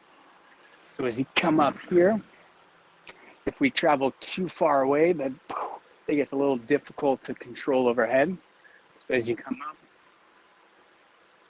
think about a little bit more of a vertical rise. Insert your hand into. That was better. Uh-huh.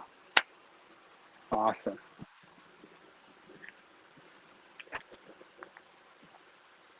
Nice. I love this movement. Lateral swing snatch. Lateral swing snatch. Nice, Alyssa. Sweet. As long as you're just rotating to that side and pretending you're using the hips just like a hard style swing, you're going to get that rise. If you don't rotate, then we end up having to kind of control that bell coming in from the side, and that's how I used to do it. That's just a little more difficult. Why not rotate all the way over to that side? Nice, Nisha. Great. All right, let's drop the bell and just shake it off. Now you guys have been moving a lot.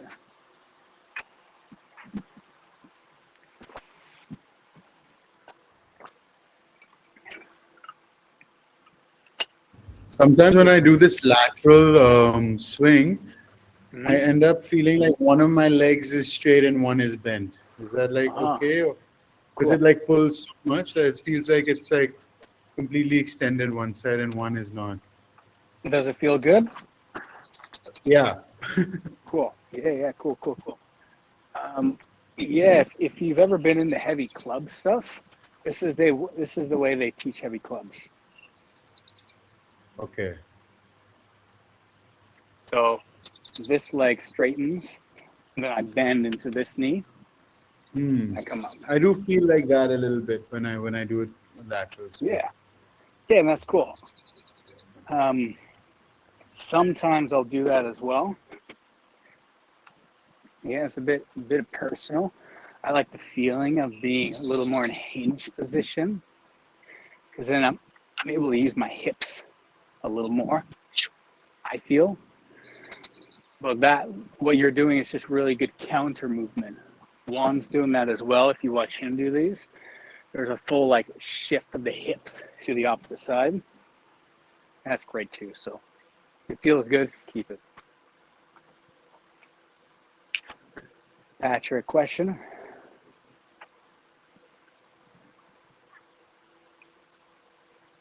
Can't quite hear you if you're speaking right now.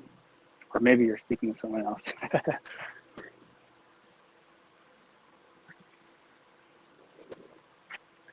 Not yet, not yet.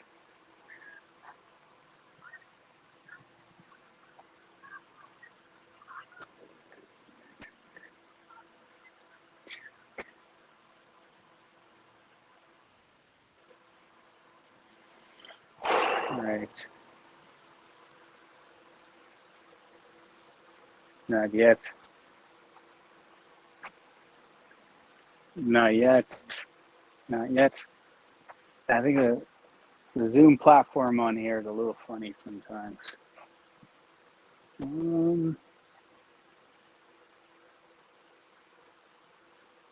Okay. This doesn't. I don't know if I can unmute you.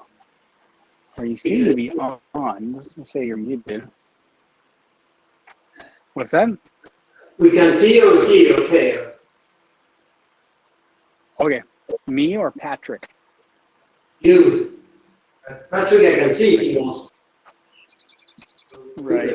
I think Patrick's trying to ask a question, but for some reason the audio is not working. Strange. That's okay.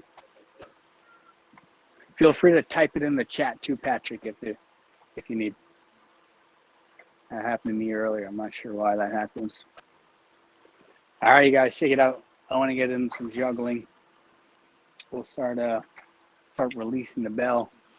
So the reason why we need to spend the amount of time we do on the 3D patterns is, all right, sounds good, Patrick, is because to create an actual thriving juggling practice, we need to know how to move side to side really nicely and between the legs, or else your juggling practice is just going to be two-dimensional, moving forwards and backwards.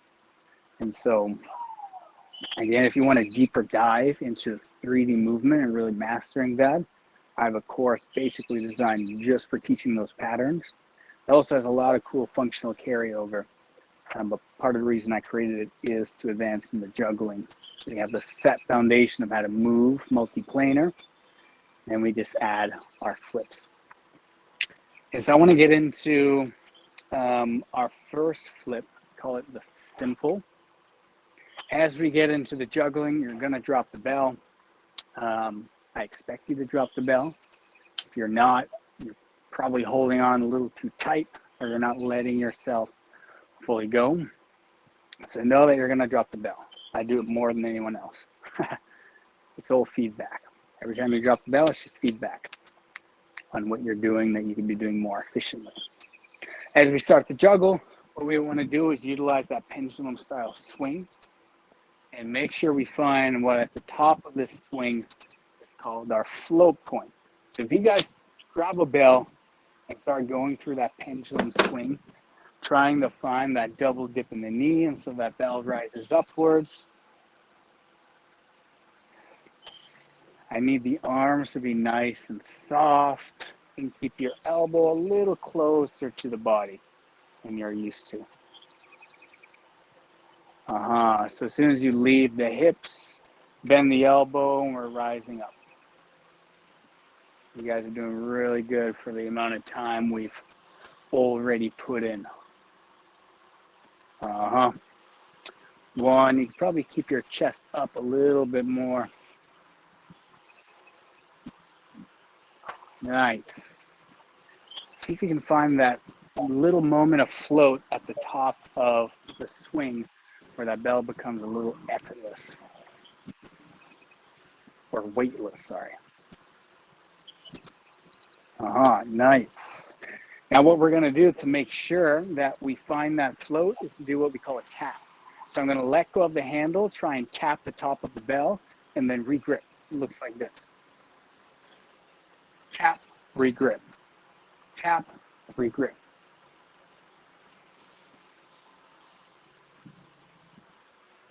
You drop the bell, you drop the bell. Now, as you release, just make sure we're doing it as we enter that float point. If you let go a little early as the bell is still rising, good drop. The handle often can move. So we want to rise up, float, release, tap, regrip.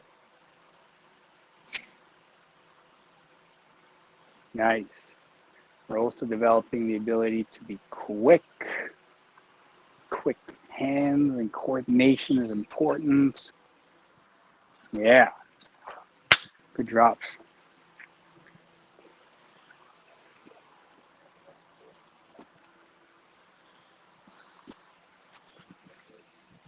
Nice. Nice. If that's too easy, you can tap twice. Tap one with one hand, tap with the opposite hand, regrip. Looks like this. Right, left, right. Up, up, up. Up, up, up. Or switch sides. We're just getting good at being able to find a little bit of release and grab it on. Also letting know that you can drop the bell. Uh-huh. Nice, Nisha. Nice, Alyssa. Nice, Patrick.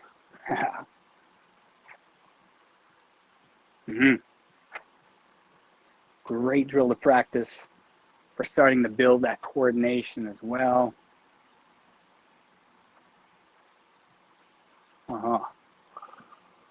Nice. All right, sweet. Shake it out.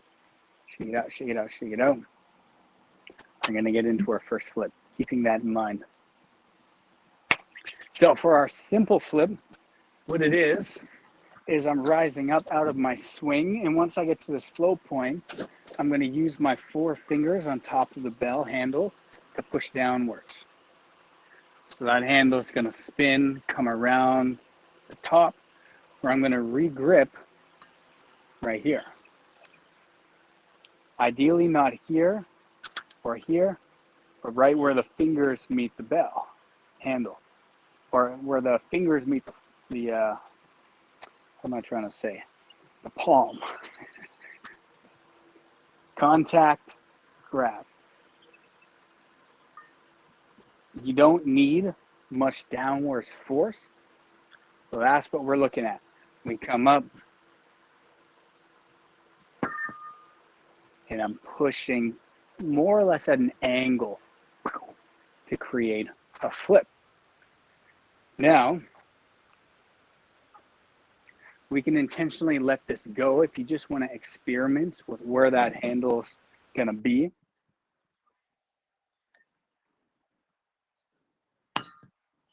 You're more than welcome to do so. Any questions about that right now?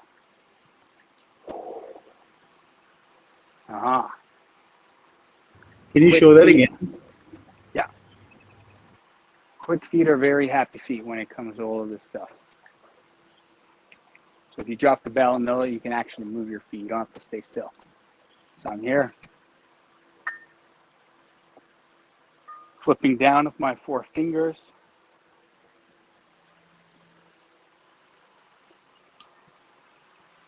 Making contact with the palm and down. Same hand to same hand right now. So I'm flipping with the one hand, touching with the same.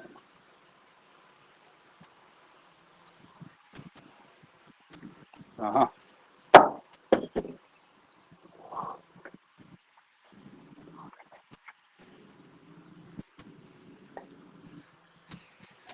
will be just looking at a bit because this is a 12 GB, so it's quite hard to do it.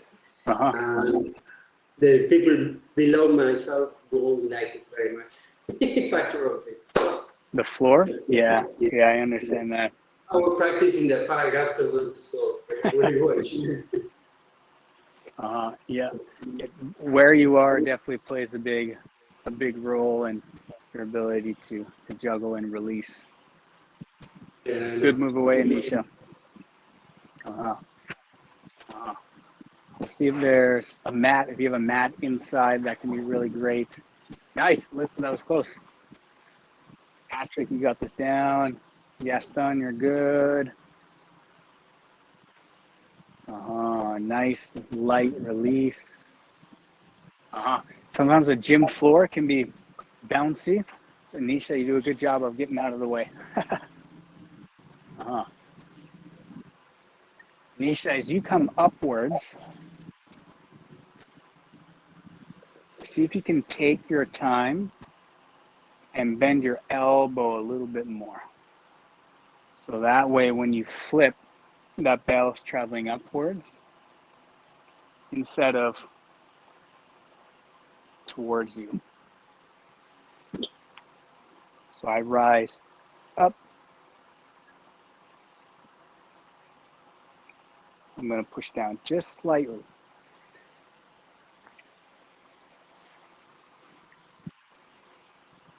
Yeah. Sometimes a mat in front can be a good bet for learning juggling too. Matthias, how's this doing? Good.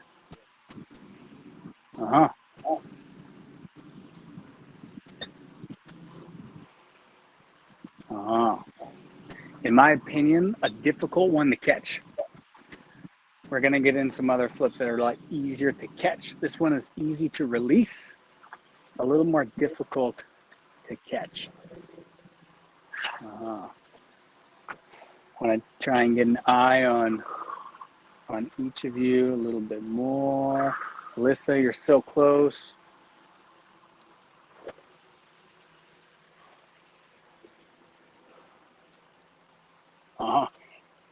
As you leave your hips, make sure your thumb is already pointing to the side. And so how I release this is my thumb is to the side and my hand is flat. And so if you're coming out of your hips with your thumb facing forwards or backwards, you're going to have to rotate and that might throw off the flip. And so as you go in for the swing, keep the handle the same orientation as you're going to need to release it. It's just going to make things a little easier and predictable.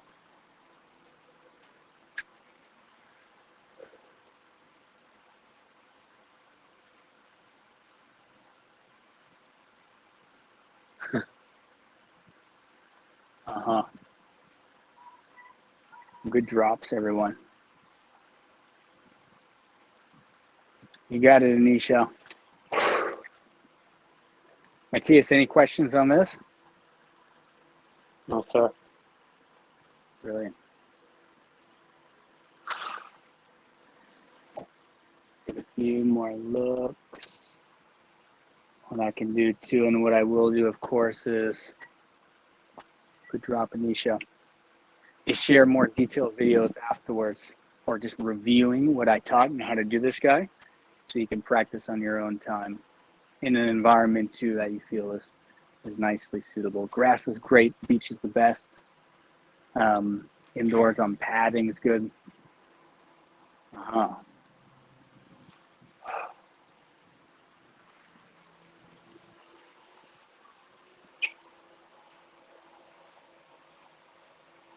Nice.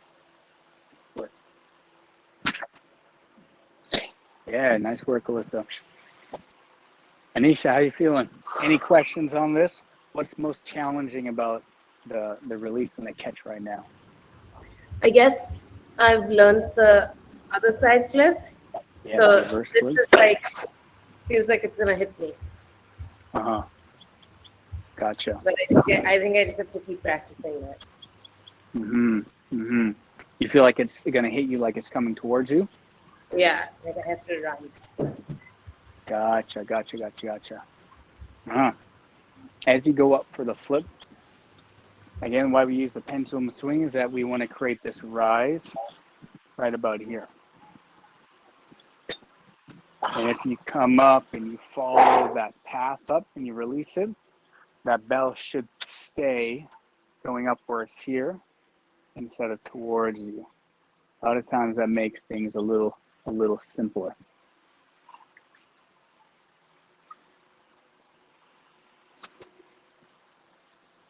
Nice wide open hand. With all of these flips, it's really helpful to think of it as you make initial contact with an open palm, and then I grab, instead of trying to grab it all in one motion. It's like contact, grab.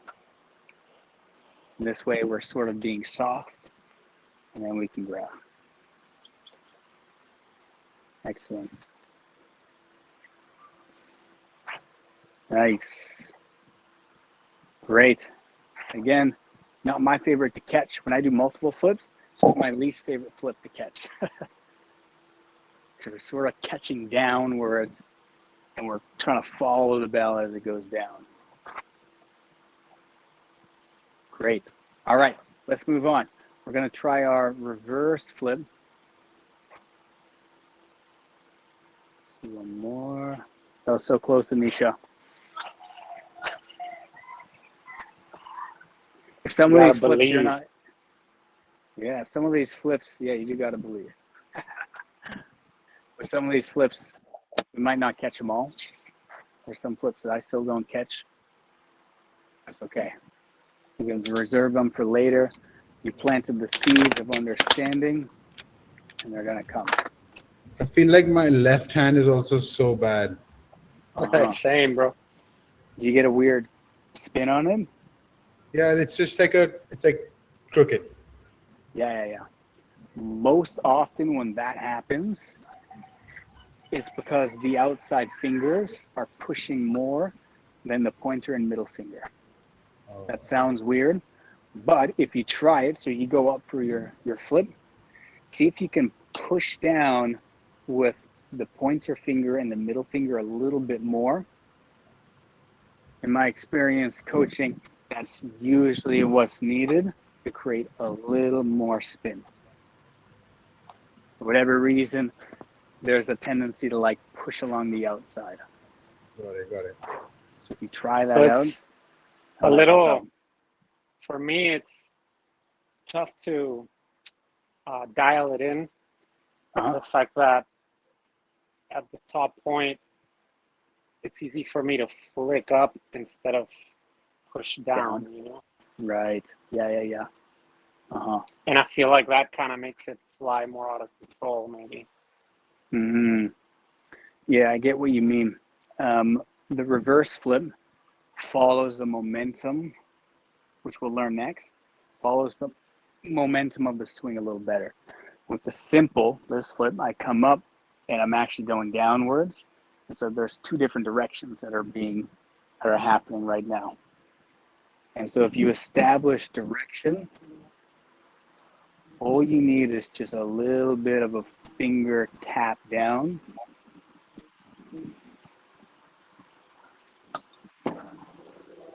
It usually doesn't take much.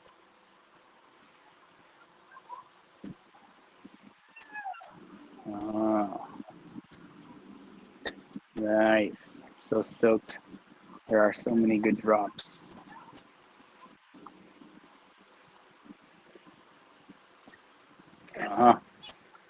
See how that feels, pushing with the pointer and middle finger a little bit more.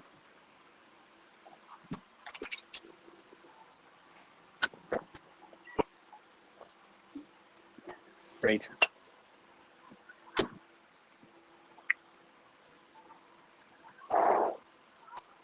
Nice.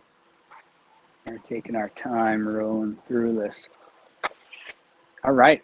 So that's our simple flip to the same hand. If you want to release to the opposite hand, which can sometimes be a lot easier, so I'm not having to coordinate with both, what I'm going to do is I'm going to come up and my catching hand, so if this is the releasing hand, this is the catching hand. I'm going to have my catching hand already on top of the bell in the catching position. Let me show you that. So as I do my swings, you'll see that my hand is right on top of the bell. So when I go for the flip, I'm not having to reach out and grab it.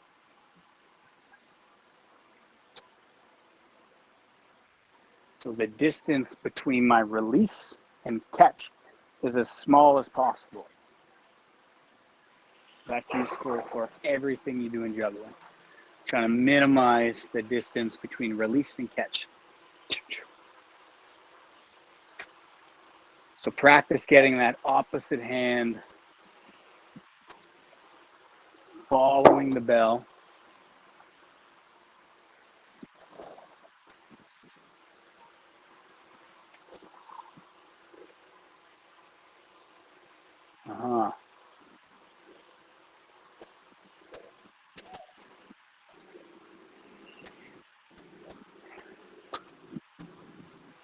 Good feed, Alyssa. Nice quick feed. Yeah, the closer you can get that catching hand on top of the bell, more all we're doing is just releasing the bell handle right into that hand. So I'm flipping into a target that's already established.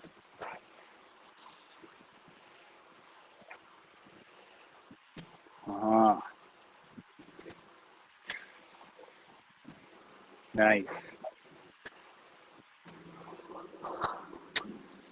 It's getting hot over here. All right, great. We'll pause and shake that out. Shake out the hands. Take some big breaths. Kind of freshen up your mind and body.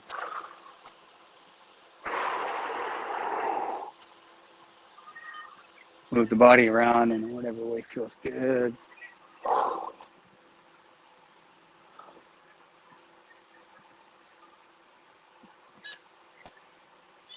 Excellent. Yeah, good shakeouts. Thanks. You guys are doing awesome. A lot of content, it's a lot of skills. A very intense workshop. A lot of different movements. I'm going to explain the next flip, and then when you guys are ready, you can join in. And so, reverse flip is the reverse of that flip. So instead of using my 4 fingers to push down, I'm going to have my thumb planted on the middle of the bottom handle. And I'm going to be pushing up and over.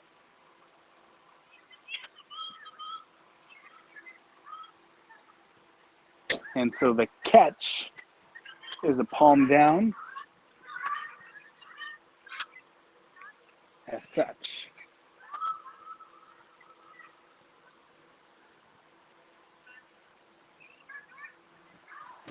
Now this one can be a little tricky to release sometimes, usually because you flip too early. So if you find that that bell travels away from you, it's because you're flipping as that bell is still rising upwards. So you're moving the bell itself. In juggling, we want to be good at moving just the handle around the bell while trying not to affect the bell itself. So the handle rotates isolated from the bell. And so to do that, we wait until we get into this float point where that handle is going to be very easy and weightless to move around. Yeah, that was so close, Anisha. Nice.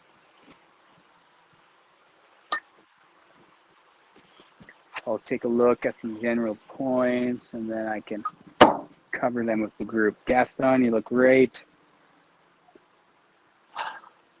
Nice, Alyssa.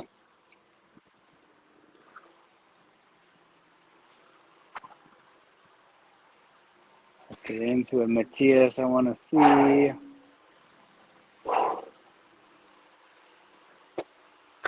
Good catch, one.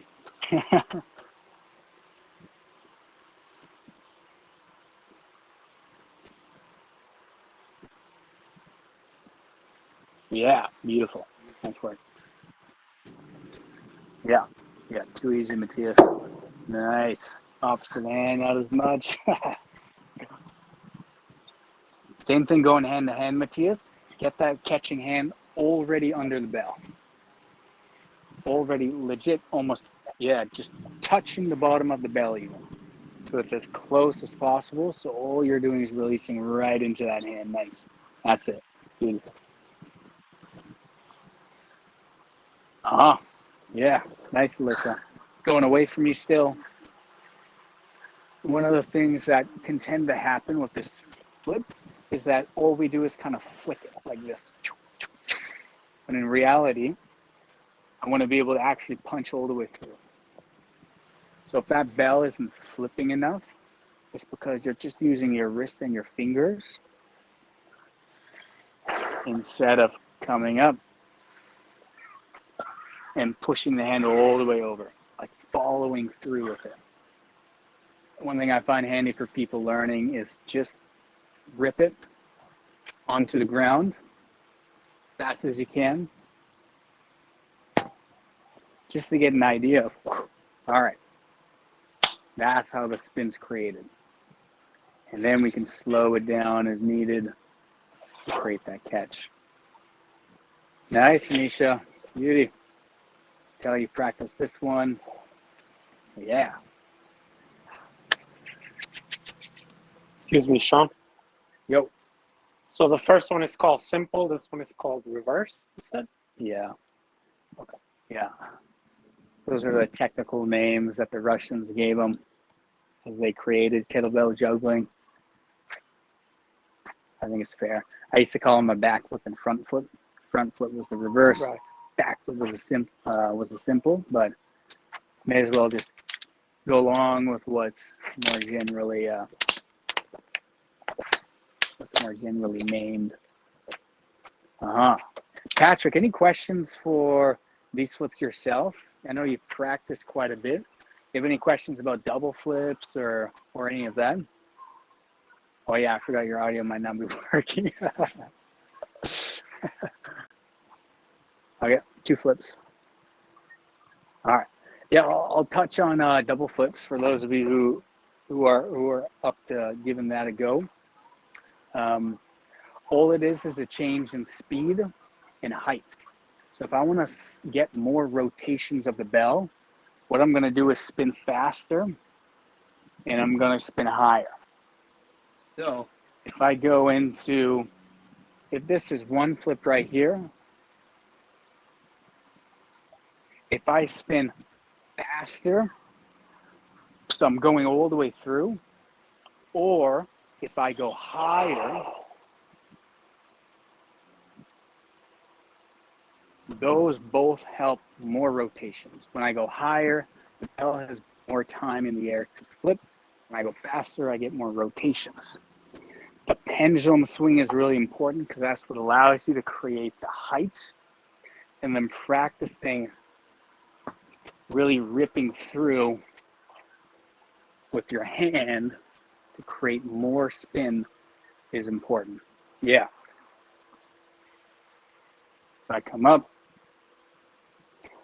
You need to make sure that your thumb is touching the handle the whole flip. And I come up and over.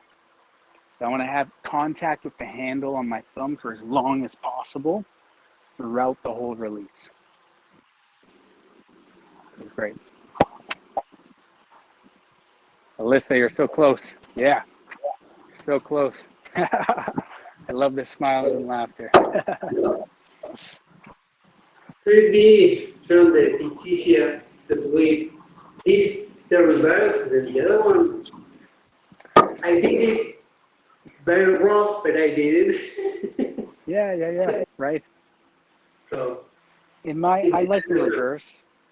I think the reverse is easier just because it's much easier to catch and it follows the momentum of the natural swing. So as I rise up, I'm kind of following the momentum of the swing. yeah. That being said, it can be a little more difficult to release sometimes. Sometimes it takes people a little while to get a handle of the release.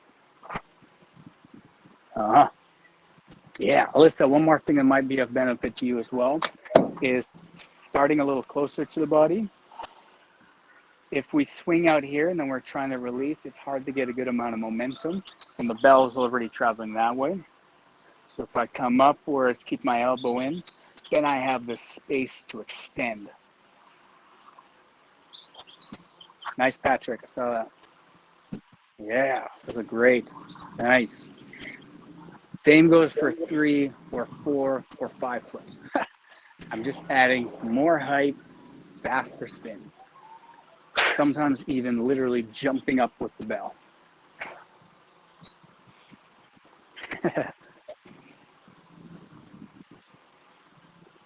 Gaston, dos.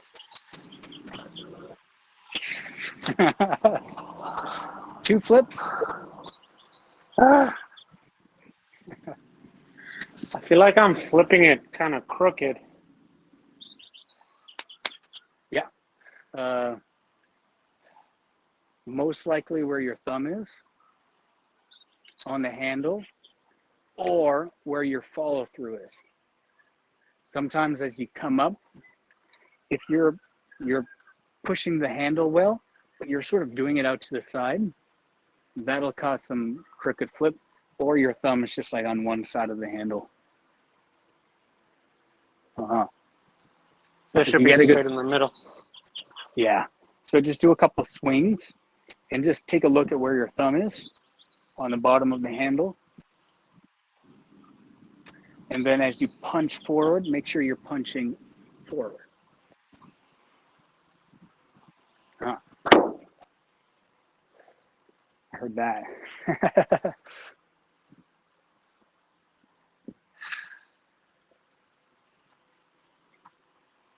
Nice, Gaston. Yeah, this is good stuff. This is tricky stuff too. Juggling is by no means as easy as you see it. Alyssa, you're so close. Yeah, just keep that hand real close. After you release it, as long as you keep the top of your hand almost touching the bell, the handle is going to slide in. Sometimes what we do is we release and then we pull back and then we try and catch. Release and just keep your hand close. So that handle is going to rotate around and then. Awesome, you guys. Yeah. All the way through.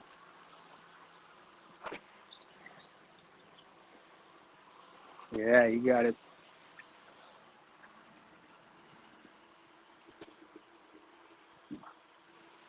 You're so close. All right. We'll move on from this one. If you want to go hand to hand, it's the same thing. I'm coming up. My opposite hand's already underneath the bell.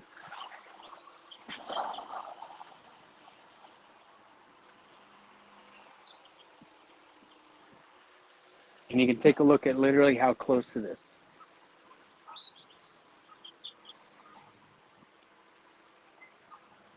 Alyssa, this is what I mean by how close. I can feel the bell on the backs of my fingertips.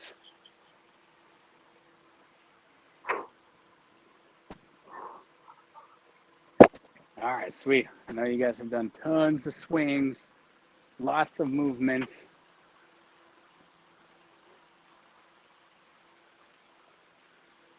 That was a simple flip. All right. We'll try one more flip. And we'll take a little break.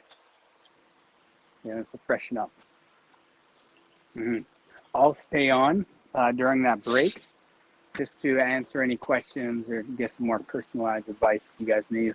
After the workshop too, just send me videos whenever. More than happy to take a look at anything you guys got. Good quick feet. All right, mug flip. Show you the mug flip.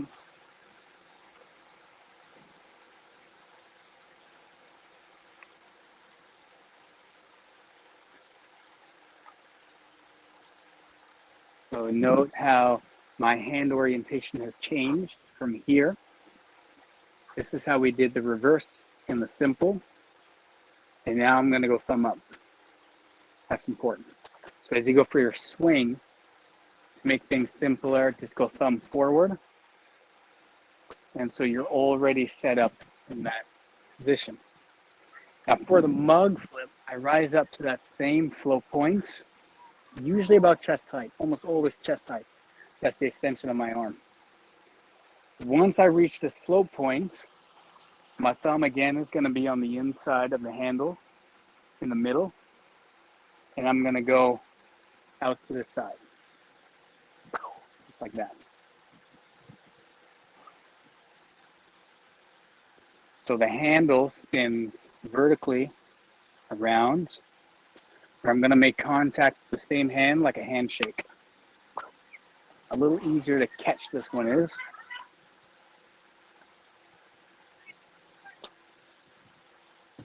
We're traveling up and then traveling to the side. We're not doing this or this, sorry. So I want to wait until I float and then manipulate the bell. If I start to flip too early, you'll see the bell actually start to move. And it'll probably be crooked too. So do a few swings, get to know, yeah, Alyssa, I think this one might be a little, you got this one. Again, we're just waiting until we're in that float point. And then we're going to the side. Nice, Patrick, those look great. So we're flipping towards the outside. Catching with the same hand is going to be the easiest option. Nice. Gaston, you're close. Yeah, you got it.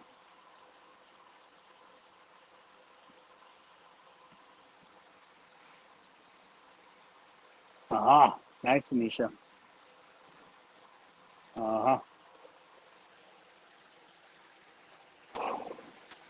Yeah, Alyssa, you got to get into that swing a little bit more. You and Anisha both. Take your time with that swing. You can go a little longer. The more controlled you are coming out of that swing, the easier it is to flip the bell. Yeah, Anisha, you're going to be throwing to your left. So releasing to your left. Yeah. You got it, Alyssa. Alyssa, could you actually turn to the side? Let's see. Just want to see where you're at, how far you're throwing out to.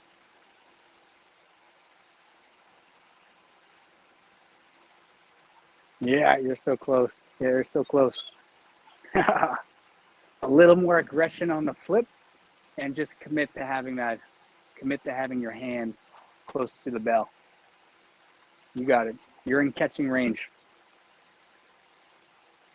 Nice. Patrick, you got doubles. Good stuff. Those are good. Patrick, one thing I found very handy for practicing multiple flips is really trying to make sure that I keep the bell in the same place as the handle flipping. So there's no deviation. It can rise up, but it stays along the same path. There's no deviation.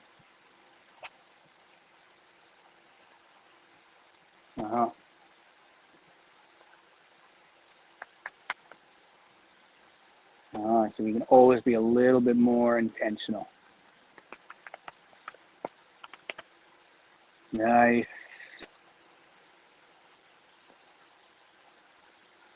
Yeah. Thumb on the inside of the handle.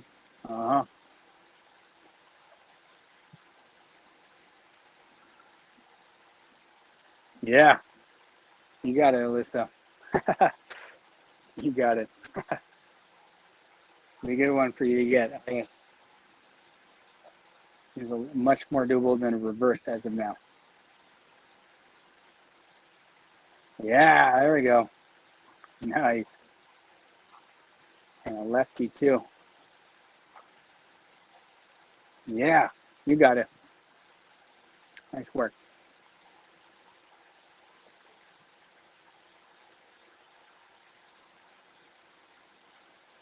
Yeah, I think the trick is I need to practice with a lighter bell because I'm having a hard time with this flip, with the mug flip and the last flip, I was having a hard time committing to catching it. Yeah.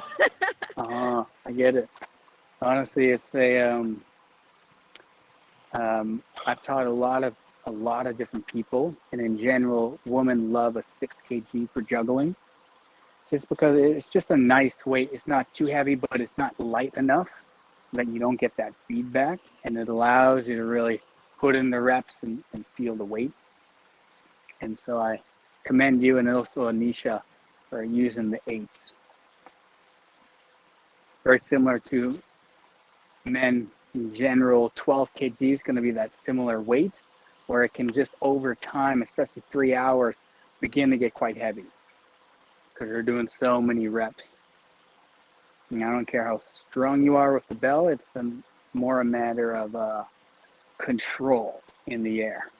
You want to be as soft as possible because we're dealing with very subtle manipulations of the handle.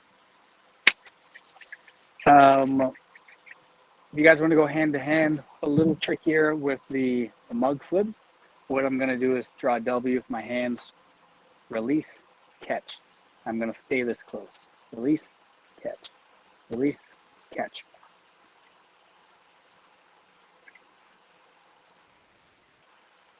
Again, closing that gap between release and catch. My hand's not back here waiting. It's coming up with the bell. Nice wide open hand.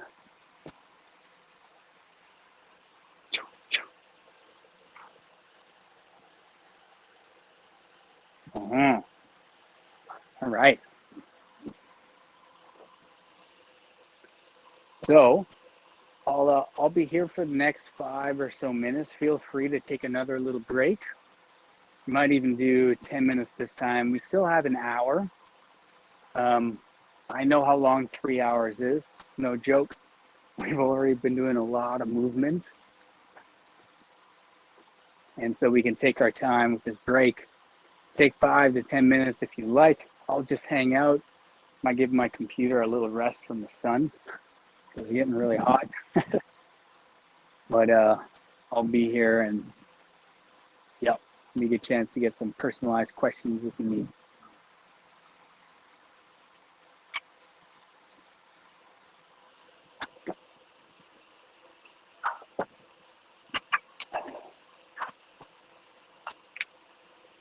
Hey, Sean, can you hear me now? Yep. Oh, nice. So Yeah. on the rotation from kind of like that deep hinge into outside, it's kind of icky on my left side. So I'm wondering, could you demonstrate like what your arm path looks like when you're going from that going from here up to here, if that makes sense? For the, is it the lateral swing or what? Yeah, the lateral swing. The lateral swing. Lateral. Oh yeah, I thought so. So on the left side, the path that the bell is traveling in just doesn't feel quite right. Right. At least in terms of the snatch, the clean Gotcha. feels, yeah. Nice. Oh yeah, sweet. So basically, I'll do a few reps, and then I'll tap in and share some things. All right, we'll go left side too.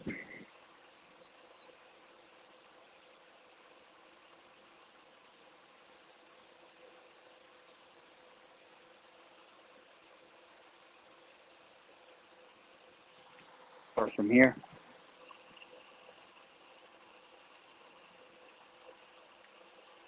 Okay, so that's our lateral snatch.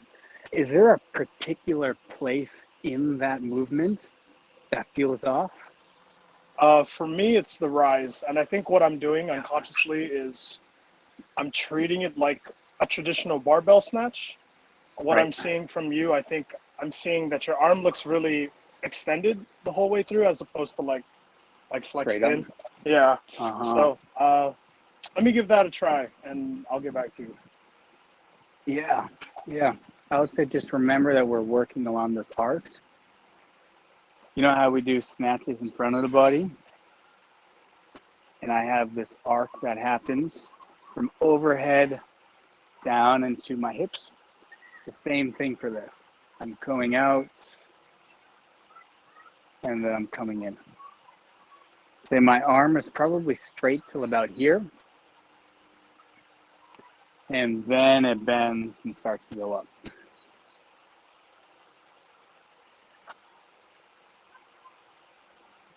Oh. Mm-hmm. Mm-hmm.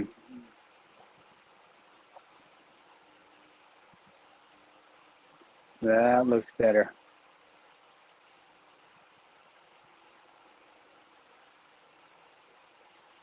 Nice. I didn't see you doing them before, but those look much smoother. Sweet. Yeah, thank you, Sean. Yeah, no worries. Mug flips, simple, reverse flips. Yo. How did you get into kettlebell juggling? Yeah, it's a good question. Me and a friend got into kettlebell juggling, probably 6 years ago. 6 Initially, years? when I started.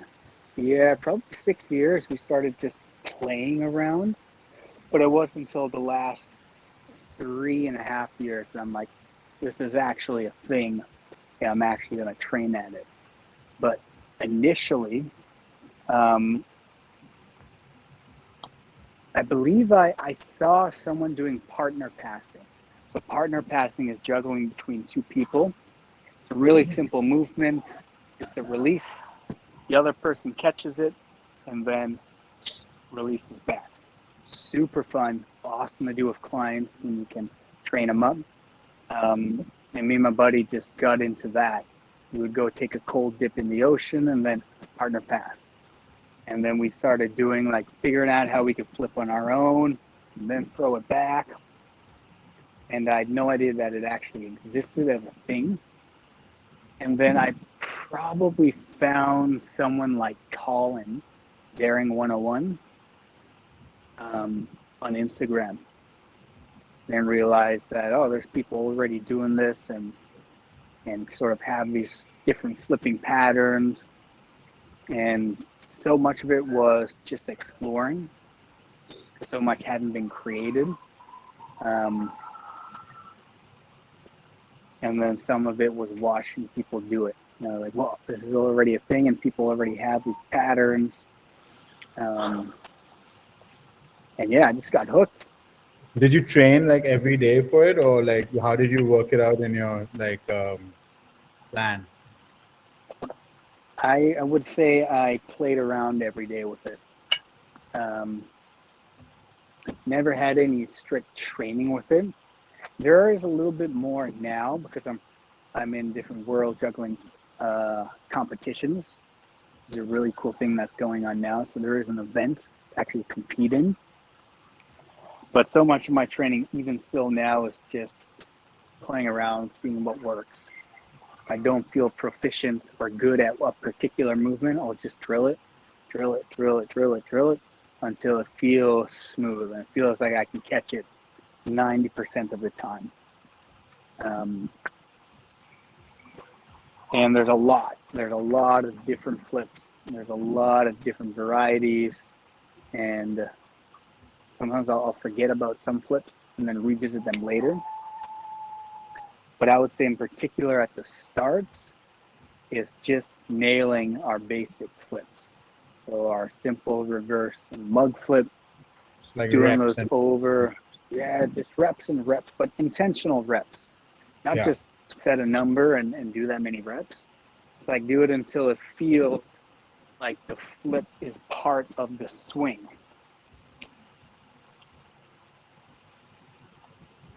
And it just feels like a natural extension. What begins to happen is like time seems to slow down and you get very efficient at doing a flip, which makes it very repeatable. And you can just do it over and over again and it looks the same. So you've dialed it in to the point where you understand it really well. That's a good point. You can do it with your eyes closed, perhaps. And then we have patterns we get into, learning how to move side to side, between the legs.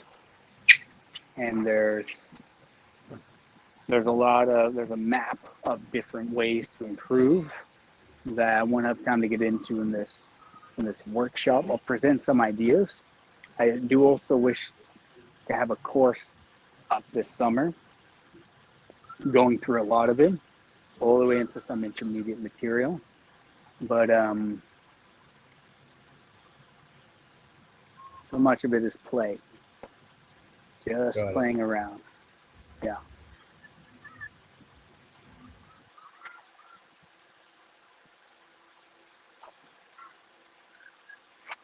Great.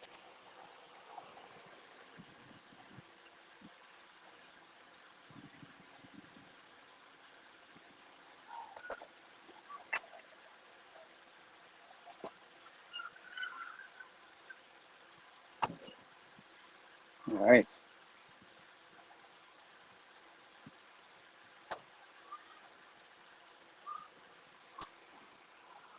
A lot of movement. New movement too. You guys are gonna feel us tomorrow.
Nice. Patrick, what have you played around with so far? You can jump on audio.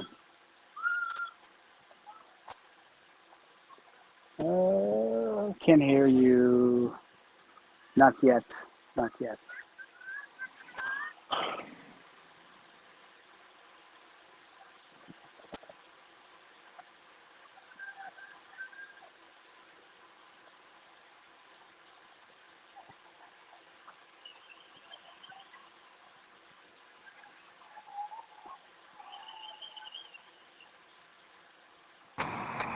Can you hear me now? Yep. All right, let's try this again. So I followed your tip, your the beginner one. So I played around with that. It's the one.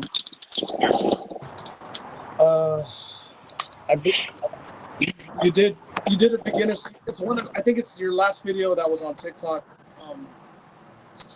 I believe the beginner sequence goes, if I'm not mistaken. Do this. Right. Here. Ah, right. And then you did it the other way. Right. So Yeah. Bring it down the rack and then the right hand grab. Yeah. Cool. Nice. Yeah. So move. Yeah. Remember that. Cool. Yeah. So I practiced that. Something that I've been just trying to understand how to do is the one behind the back. I was gonna ask you on that, just because I'm struggling in terms of like the inconsistency of where the bell is gonna be. Right. And I think I Right. think when that happens at the release, I think I panic, so I don't I think I have to get there faster, but just that kind of connection that I'm struggling to bridge. It's been a challenge to bridge. I Gotcha. mean, Mhm. Okay, gotcha. Yeah, the yeah, behind the back can be a tricky one. yeah. I created a video way back when, looking at like 8 things to help you master your behind the back release. Okay, I'll see if I can find it because it was super informative. okay. I could also send you a video after this and look into that. Oh, that'd be great. Yeah, Uh-huh. thank you.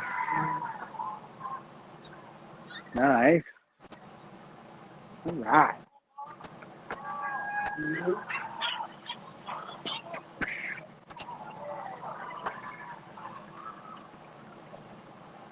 Whew. Holy movement.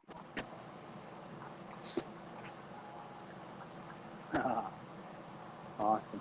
But I think I'm going to plan for the next little bit before we wrap up is how to add some flips into different patterns, introduce how we can start moving side to side and flipping, as well as in different patterns, just to get an idea of how we can start combining our flips with 3D patterns. There are 2 more flips, the oblique and the helicopter. So the oblique looks like this, and the helicopter like this. What I'm going to do is just send a detailed video on both of those for after the workshop that you guys can dive into and play around with, just so we have time to dive into some patterns and start mixing some stuff up. I think I've decided that's going to be a good idea. Unless you guys are super stoked about learning the those flips. It can be a little trickier. All right, we'll move on with the patterns. And so, basically, we have our 3D movement patterns. We're able to move side to side in our figure 8 sequence. And what this does is gets us very used to being able to move all around the body. And then what we learn how to do is do our flips in front of the body and then start adding those flips on top of those 3D movement patterns. For example, the next skill I want to get into is what we call a cross body simple. So I'm coming across my body and I'm performing a simple flip and then coming back into my rack position. And so how I'm going to do this, if you guys want to just warm up that pattern right there, outside cast, inside rack, you can do that just to get that in the body. And then I'll go ahead and explain this guy in like 30 seconds. So just get a rep or 2 in, just to get accustomed to that movement again. Outside cast, inside rack. We're going to be changing our thumb orientation a little bit as that bell goes across the body. Again, this is not a hinge-based movement, so I want to try and stay nice and tall. Patrick, you can practice that, just staying nice and tall as you go through this flip, instead of finding a little bit of a hinge. So this is not the lateral swing, it's a cast. Now here's how we orientate the flip. So I come across my body and I end up in this position right here with my palm upwards and my thumb in the middle of the handle, this time on top. So again, cast, bang, and I end up here. What I'm going to do from here is push down with my thumb and then catch up with my palm. So we threw the simple in front of the body a little different. We went down with the 4 fingers. We're just going to switch that to now go down with the thumb.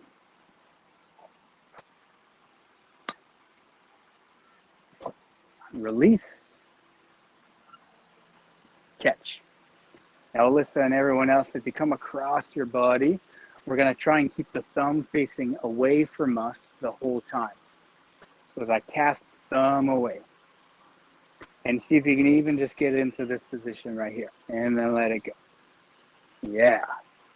You want to generate momentum. We don't need to go too far away from the body. So Matthias, we're probably going to be flipping around your shoulder. Maybe a little bit outside of your shoulder. So not over here, but just to the outside of the body.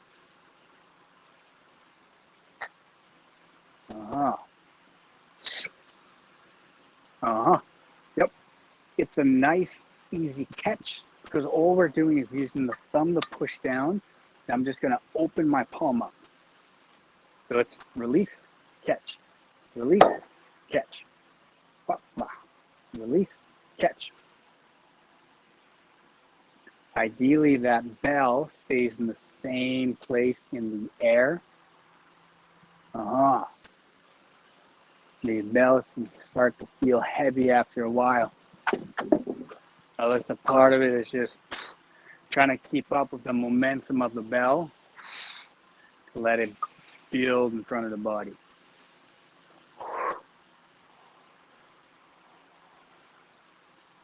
Patrick, nice work. Yep, Matthias, that's it. Thumb in the middle of the handle, pushing down. Open that hand up.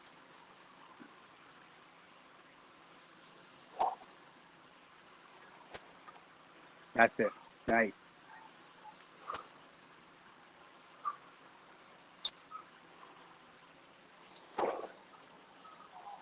Let's see some more. Gaston, nice work.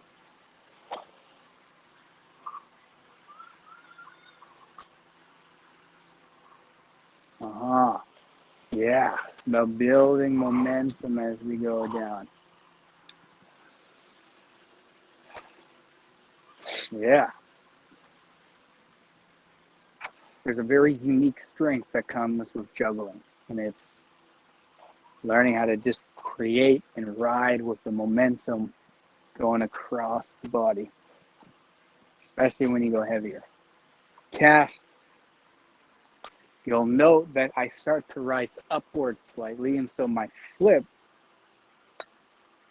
still happens vertically. It's not happening going away from me. That's because I'm drawing this U shape with my arm.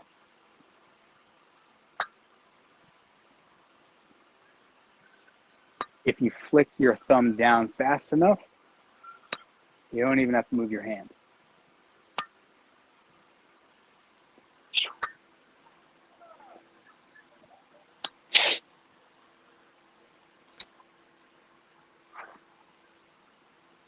All right, guys, let's see it.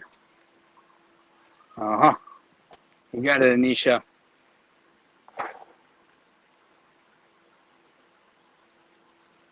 Yeah.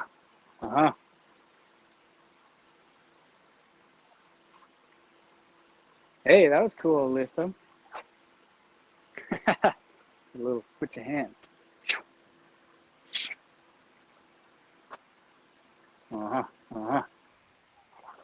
I know that A and G can feel real heavy, real quick. If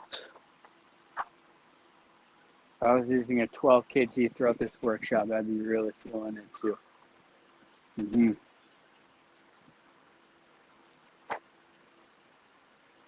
That's it. Nice.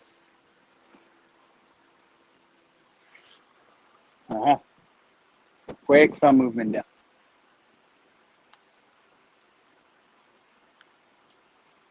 You guys are up for a little movement combination. You've gotten that one down. Feel free to try this out. So we have that crossbody simple. And then to switch sides, I'm going to revisit that figure eight combination. So I'm going to grab with the opposite hand around the leg, end up on the other side. Crossbody simple, back to the same arm, opposite hand grabs, figure eight.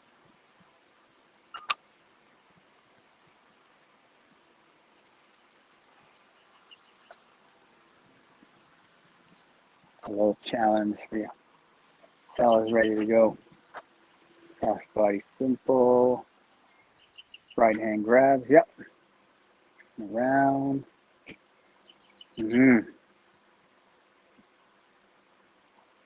Yeah. Anisha, does that bell just feel heavy to catch on the way out?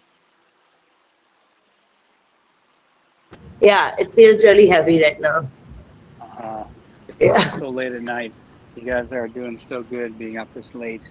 The body does start to slow down in particular. I will see. I have a few clients from India, and some of them have a really nice 6 kg bell. That could be really nice if you want to move on to Practice. juggling and Yeah. practice. Alyssa, Bells of Steel has a pretty nice 6 kg. I think it's Bells of Steel or Kettlebell Kings, one of them.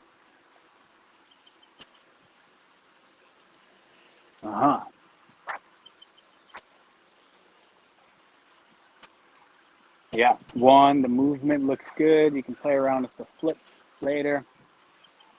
Yes, done. Great.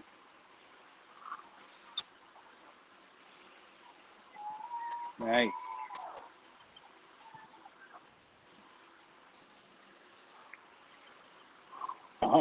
One, you want to tell Gaston that if he flips out here, it's going to be easier to come back instead of fight. Gaston,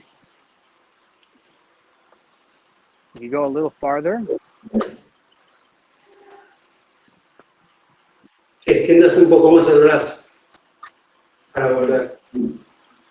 So you want to be able to flip and catch in a place that allows you to build momentum coming out the opposite direction. If it's too close, it's harder.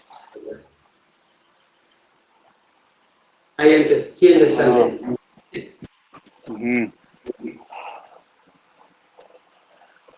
Toughest go of the grip, Alyssa. I know it's hard on the hand. Nice. Yeah, it's been a lot of reps today. It's been a lot of reps. You weren't kidding. I've never taught. Yeah, I've never gone over 3 hours with a workshop. This was quite experimental, and it's not easy. It's not easy for sure. I think 3 hours is a good time frame for most workshops, especially with a good weight. So I'm also going to be very conscious of making sure people have a good light weight to go through all the reps with. Because yeah, I definitely feel that. What I'm going to do is choose 2 more combinations of movements that I want to introduce. You don't have to attempt them. I'm going to explain them, and I'll share them in a video afterwards. And then you can use that to combine them to your movements afterwards. And also visually will give you an idea as we finish up how else we can combine movements. So the simple works quite well going across the body. Now, for those of you who are comfortable full of the flips, I can do all of the flips across the body. Mug, reverse, oblique if we're into that, and a helicopter. So every flip I can do across the body. They're useful for different things. If this is cross body, then this is side body or outside. I can also do all of the flips going outside, just like so. Being able to flip outside and inside are great opportunities to start really flowing with the bell. And so the way I like to introduce outside flips is with a lateral swing. So when I go through my lateral swing, I come up, and then I have an opportunity to use that float here to coordinate my flips. The easiest flip to do on the outside is our reverse flip. So that's our thumb pushing over the handle. Looks like this. I can do that into another lateral swing, or I can do that into a rack. That's up to you. Or I can do that into the crossbody simple as an example. So if you guys are up for trying that, or utilizing the lateral swing, first finding a little bit of a rise, keeping my elbow in enough so I have the ability to flip out there. Now, when you catch it, what's going to happen? It's good to plan that out. We're not just going to come back into the body. You can let it go if you like and just practice some flips out there. Or bring it in.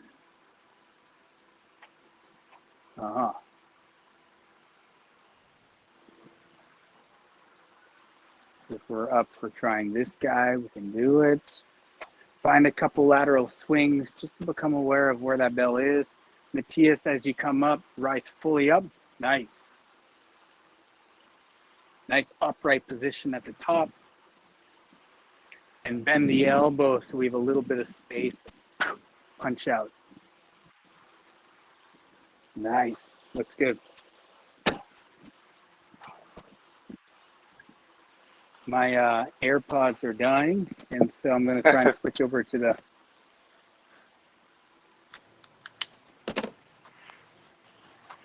All right, My you right guys one died already. My left hear me? still going. I know. I figured I wouldn't make it through the whole whole workshop, but if you guys can hear me, awesome. Okay, great.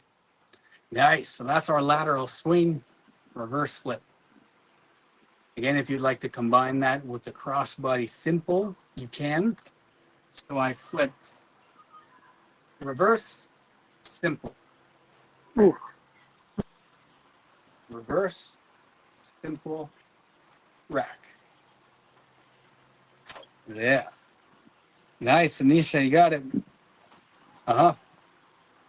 Be very aware of where we're flipping to.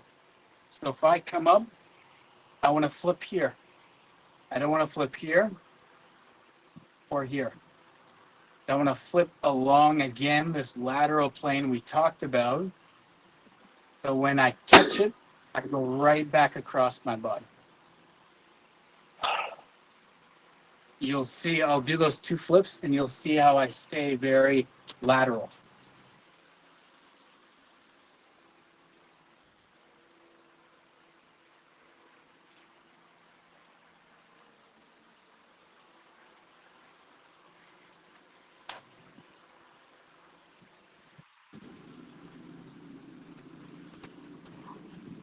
Uh-huh. Uh-huh.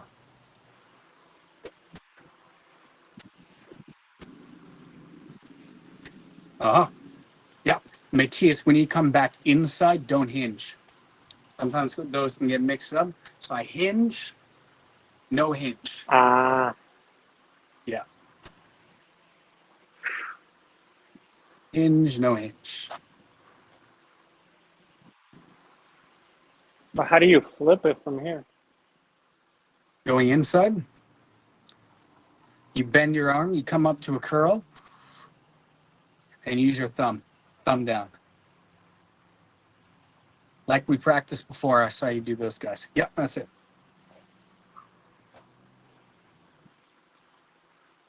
Uh-huh. No hinge on the second one. Well, you got it. Reverse simple. Cool. Yeah. You did a simple on the outside, but that was cool.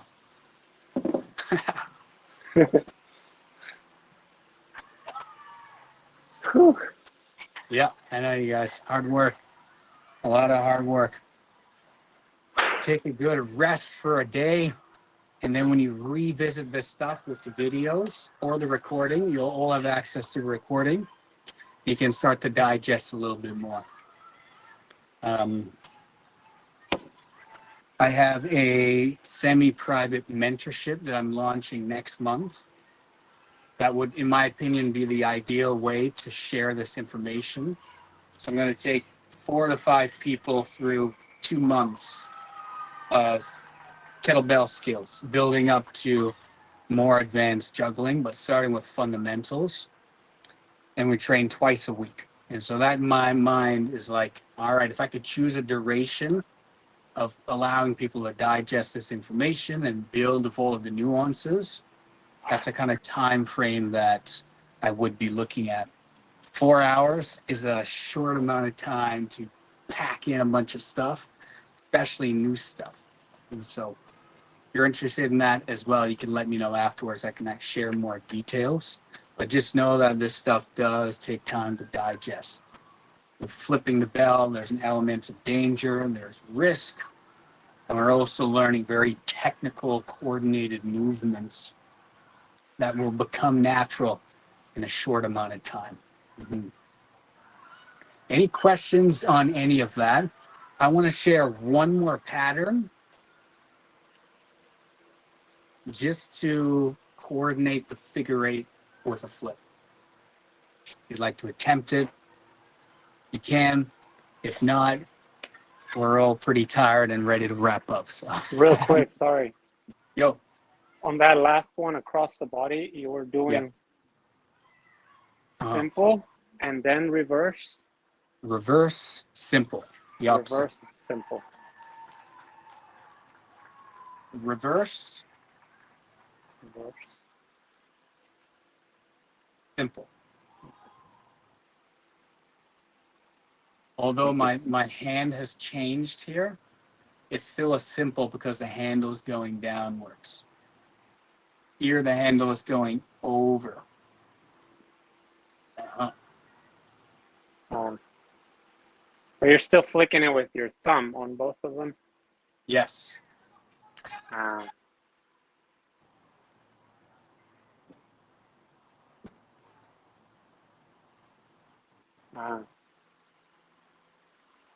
Yeah. Yep. That's it. Nice. Nice, Matthias. Sweet. All right. I'm just going to show this to you guys. It's a mug flip with our figure eight sequence. Check it out. Figure eight swing. I'm going to add a mug flip onto each rise.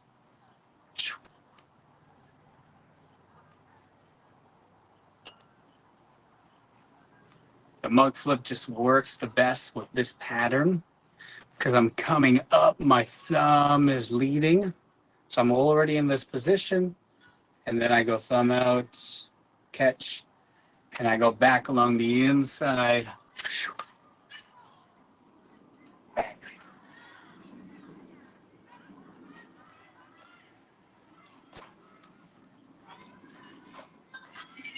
Keep your feet in nice and narrow. For those of you trying this out, Gaston, same hand.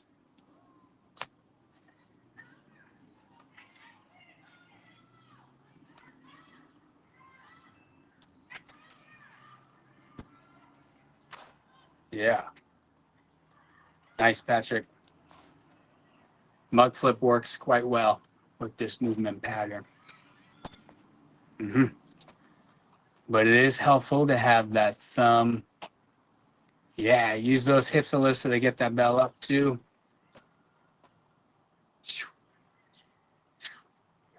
All the way up.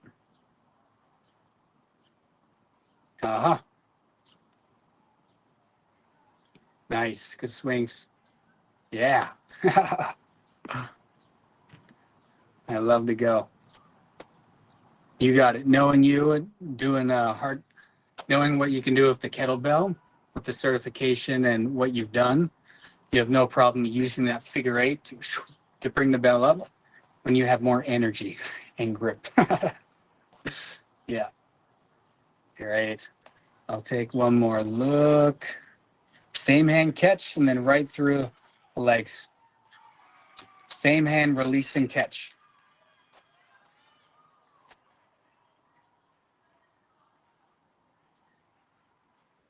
Nice. That's it.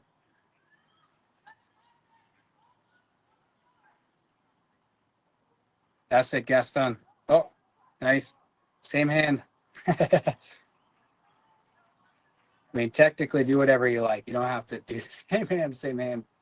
You can go. I just like if you do the same hand release and catch, you end up going side to side. If you switch hands, you'll end up doing one side over and over again. Nice. Cool. Very nice, you guys. All right, little bit of a showcase, and then we're going to wrap up. Using only what we've done today, let me show you what's possible in terms of creating sort of a flow practice. So I'm not going to do any tricks or skills that we haven't learned today. The only thing I am going to do is add a pivot, a 90-degree pivot.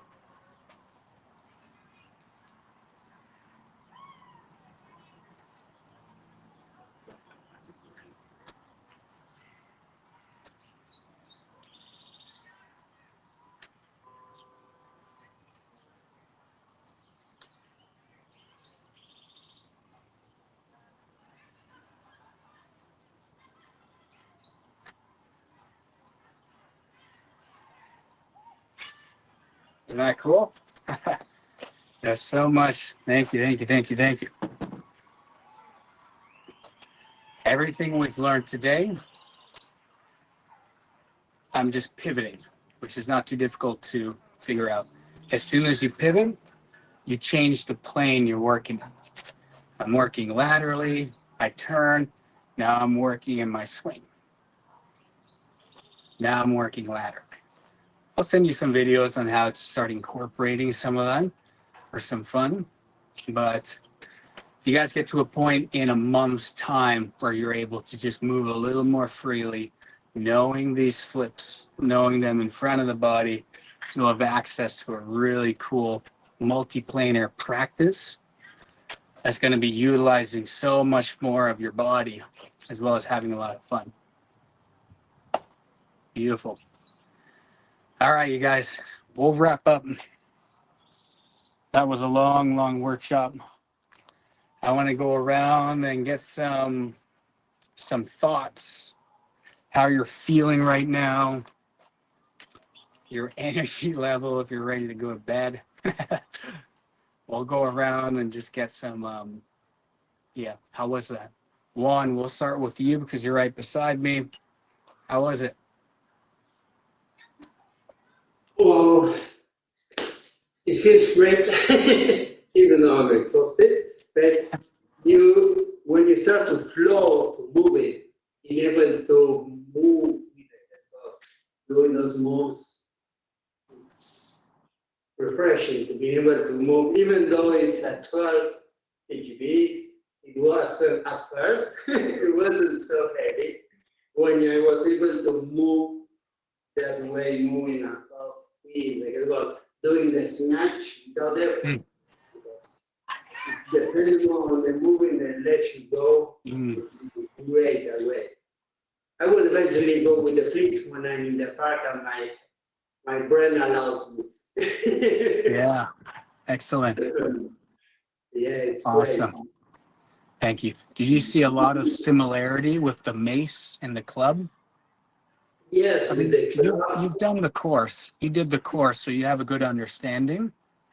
But yeah, it's pretty similar, hey? Yeah, it's with the club. It's a lot of all of the meals. Yes. Scoop the water and splash with the mace. Yeah, but similar, even though it's heavier, it can go heavier because you're closer, but it's quite refreshing to do it and being able to use the kettlebell in different way, not only the swing and the classic snatch. It's even more freedom to use it. Much more freedom. Yeah. Thank you for that. Awesome. Thanks for being here too. Thank you for that. Beautiful. Maybe guest on? Te traduzco, dale. Juan, you can translate. Feel free to speak Spanish. Guest on. La verdad que yo me sentí muy cómodo. Ya había hecho los deberes, yo ya me había visto los videos, ya tenía un poco estudiado los movimientos, pero necesitaba esa clase en vivo para para poder armarlo. Y nada, no, increíble, muy fino todo, muy cómodo, muy bien. He said it feels really nice. He had done the homework before, had a lot of the movements practice, but he needed to have this live session to refine, and it was all perfect what you gave us. Great. Awesome. I appreciate that. Gracias, Gaston. Gracias a vos. All right. Dear friends from India, probably ready to go to bed. How was it?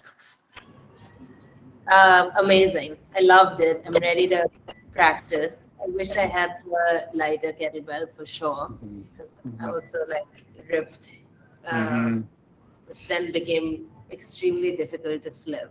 Right. But I really enjoyed it, and I feel like I knew just that one reverse flip, and now, yeah, like lots to practice. Yeah. Excellent. Yeah. Well, welcome to the club. You've been initiated into the juggling club with your hands. So take care of that in the next It couple was of a days. really good workshop and a lot of practice. I feel like figuring out how to put it into a program where you have different goals is also like important, because you need to spend at least, I'm assuming, like 20-30 minutes on playing, or 20 minutes at least playing with it every day, maybe for a warm-up or something like that. Like, I have to figure that out. But really good experience, and thank you. Yeah, and very clear instructions. Yeah. Like, yeah, I found it easy to follow. Yeah.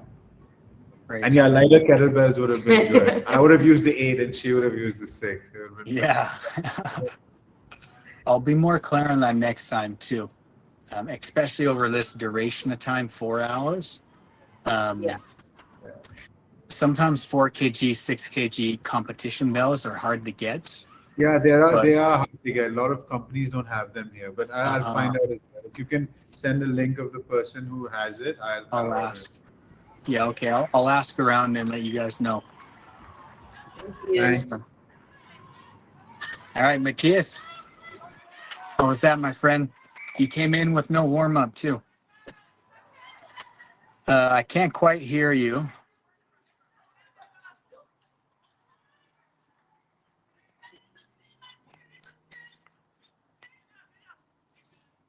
Strange how that happens. I'm gonna figure that out next time.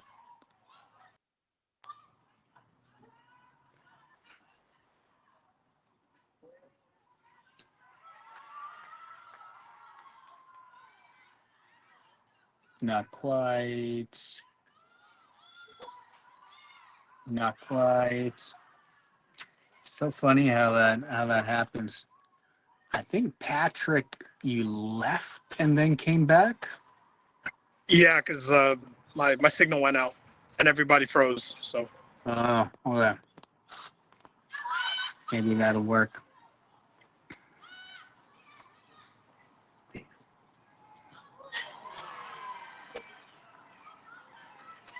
Hopefully he can make it back in. Hi. Hello? Yep. All Yeah, right. my AirPods had died and then it didn't pick up. Same. The other. Gotcha. Well, yeah, like I think Gaston said before, I also had been practicing just watching some of you guys on Instagram, but it really helped to have all these specific technical nuances of the thumb orientation and all that. So it really gives me a way more solid foundation to practice. And I wanted to ask you a question. Lately, I've been minimalizing my training because of the issue of seeing too much stuff and wanting to do too much. Yeah. How did you approach that in the past few years? Because I see you as someone who has achieved pretty high mastery with the mace, with the kettlebells.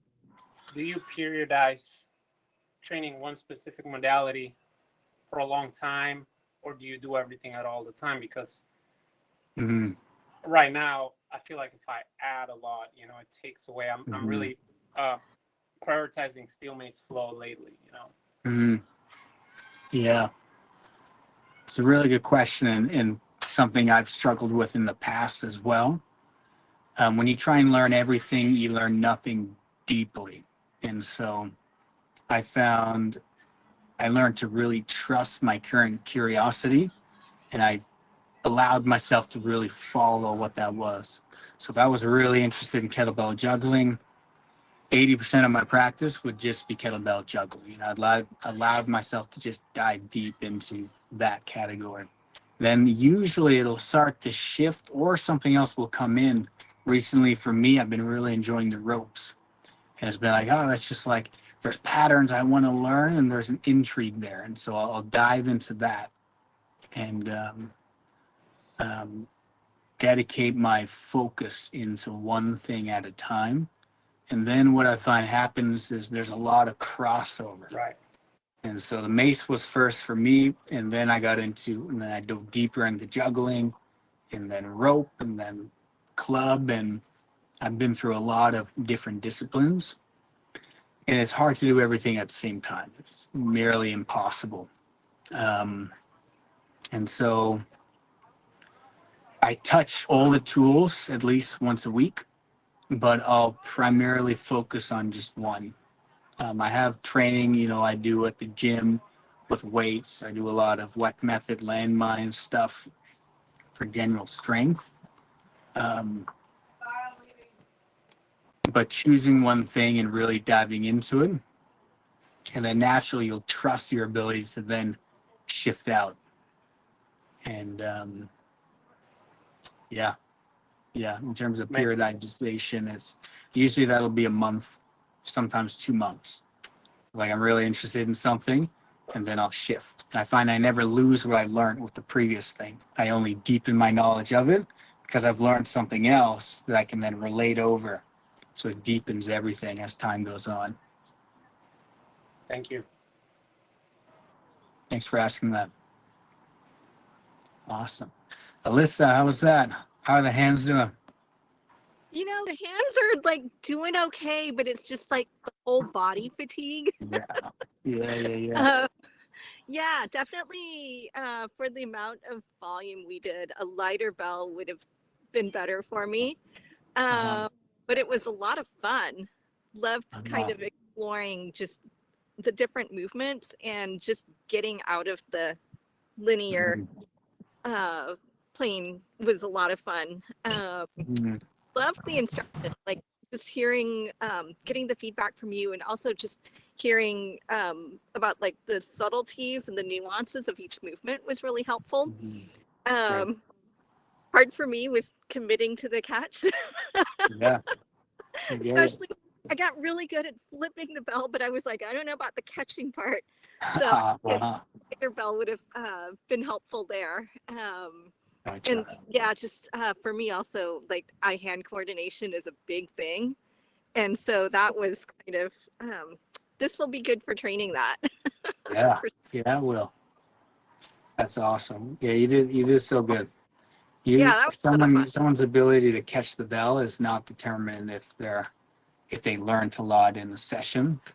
I find is so cool to see, even just the taps and connecting and moving laterally side to side. You got very naturally, which was so cool to see. I'm really excited to see how this develops for you. Even just catch, like making my first couple of catches, I was just like, oh my God, that was so cool. It's the best feeling. That was a lot of fun. Thank you so much. Yeah, you're welcome, Melissa. Awesome. Patrick, how was that? How are you feeling? Feeling good. Definitely. I think some of the things that clicked for me today was definitely the float point. I think that was more. I got more connected with that. Just in practicing the pendulum swing. And that's something that I've been working on since, like, I saw your video before that. So today I think there was a good like breakthrough for me in that. So that was cool. And then the narrow stance on the figure eights does help, because I'm noticing I tend to squat wide, so that having that challenge, but also recognizing that I'm not shifting as much was also really, really cool for me. So yeah, man, today's class was fun. I definitely appreciate it. Yeah, so thank you. Right. Yeah, you're welcome. Thanks, Patrick. Awesome, you guys. Short reflection on myself. I really enjoyed that. I really enjoyed walking you through all of that content. Couple of things I think that could have been good on my behalf is detailing the bell size and the weight. Seems to be a good commonality, especially over this amount of time. 3.5 hours, 4 hours is a lot of time. And so if that's going to be the time frame, then going lighter, even lighter, is always a good decision. This is technical stuff. You can add the weight later.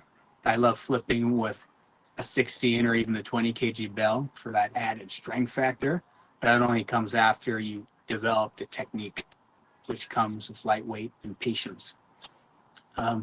Duration may have been a little long too. 4 hours, I just wanted to make sure we had time to touch on everything we did in a relaxed manner. You guys ended up just repping all the way through, so big kudos to all of you. That was a lot of stuff. That was a lot of movement. But I'm really happy with the content and what was transferred. And you guys will pick up right where you left off all the review videos afterwards. I don't want to hold you guys up too much longer. Some opportunities to continue training. If you enjoyed this, you enjoyed either the juggling specific aspect of it and or the moving 3D aspect. I have a course called Moving 3D that specializes just in developing out of our sagittal plane movement. I have a foundations course that covered all of those foundations, swing clean, etc. And then Moving 3D was like, all right, how can we start to move everywhere else along with footwork? Stepping to the side, back, forwards. There's a lot of really cool flows. I'm super proud of that course. And it's a good opportunity to enjoy the potential that your body has to move with the kettlebell. As far as juggling goes, I want to release a course this summer. I have a free tutorial on the first 3 flips that can be beneficial if you guys want to dive into that again. And then again, that semi-private opportunity starting July 29th. I'll just be taking 3 to 5 people through 2 months of 2 sessions a week. And we're just looking at developing along a very multidisciplinary approach to kettlebells. Hard style will cover WEC method, locomotive, usage of the kettlebell, juggling, flow, and 3D work. We'll kind of just progress all the way through to some more advanced juggling. And so let me know if you're interested in any of that. I have a discount code for all of the courses for you guys if you're interested, and then I'm always available for questions and added support on Instagram. All right, you guys, thank you so much for tapping in, spending all of this time. Have a good sleep. Have a good rest of your day. Much love. We'll see you guys.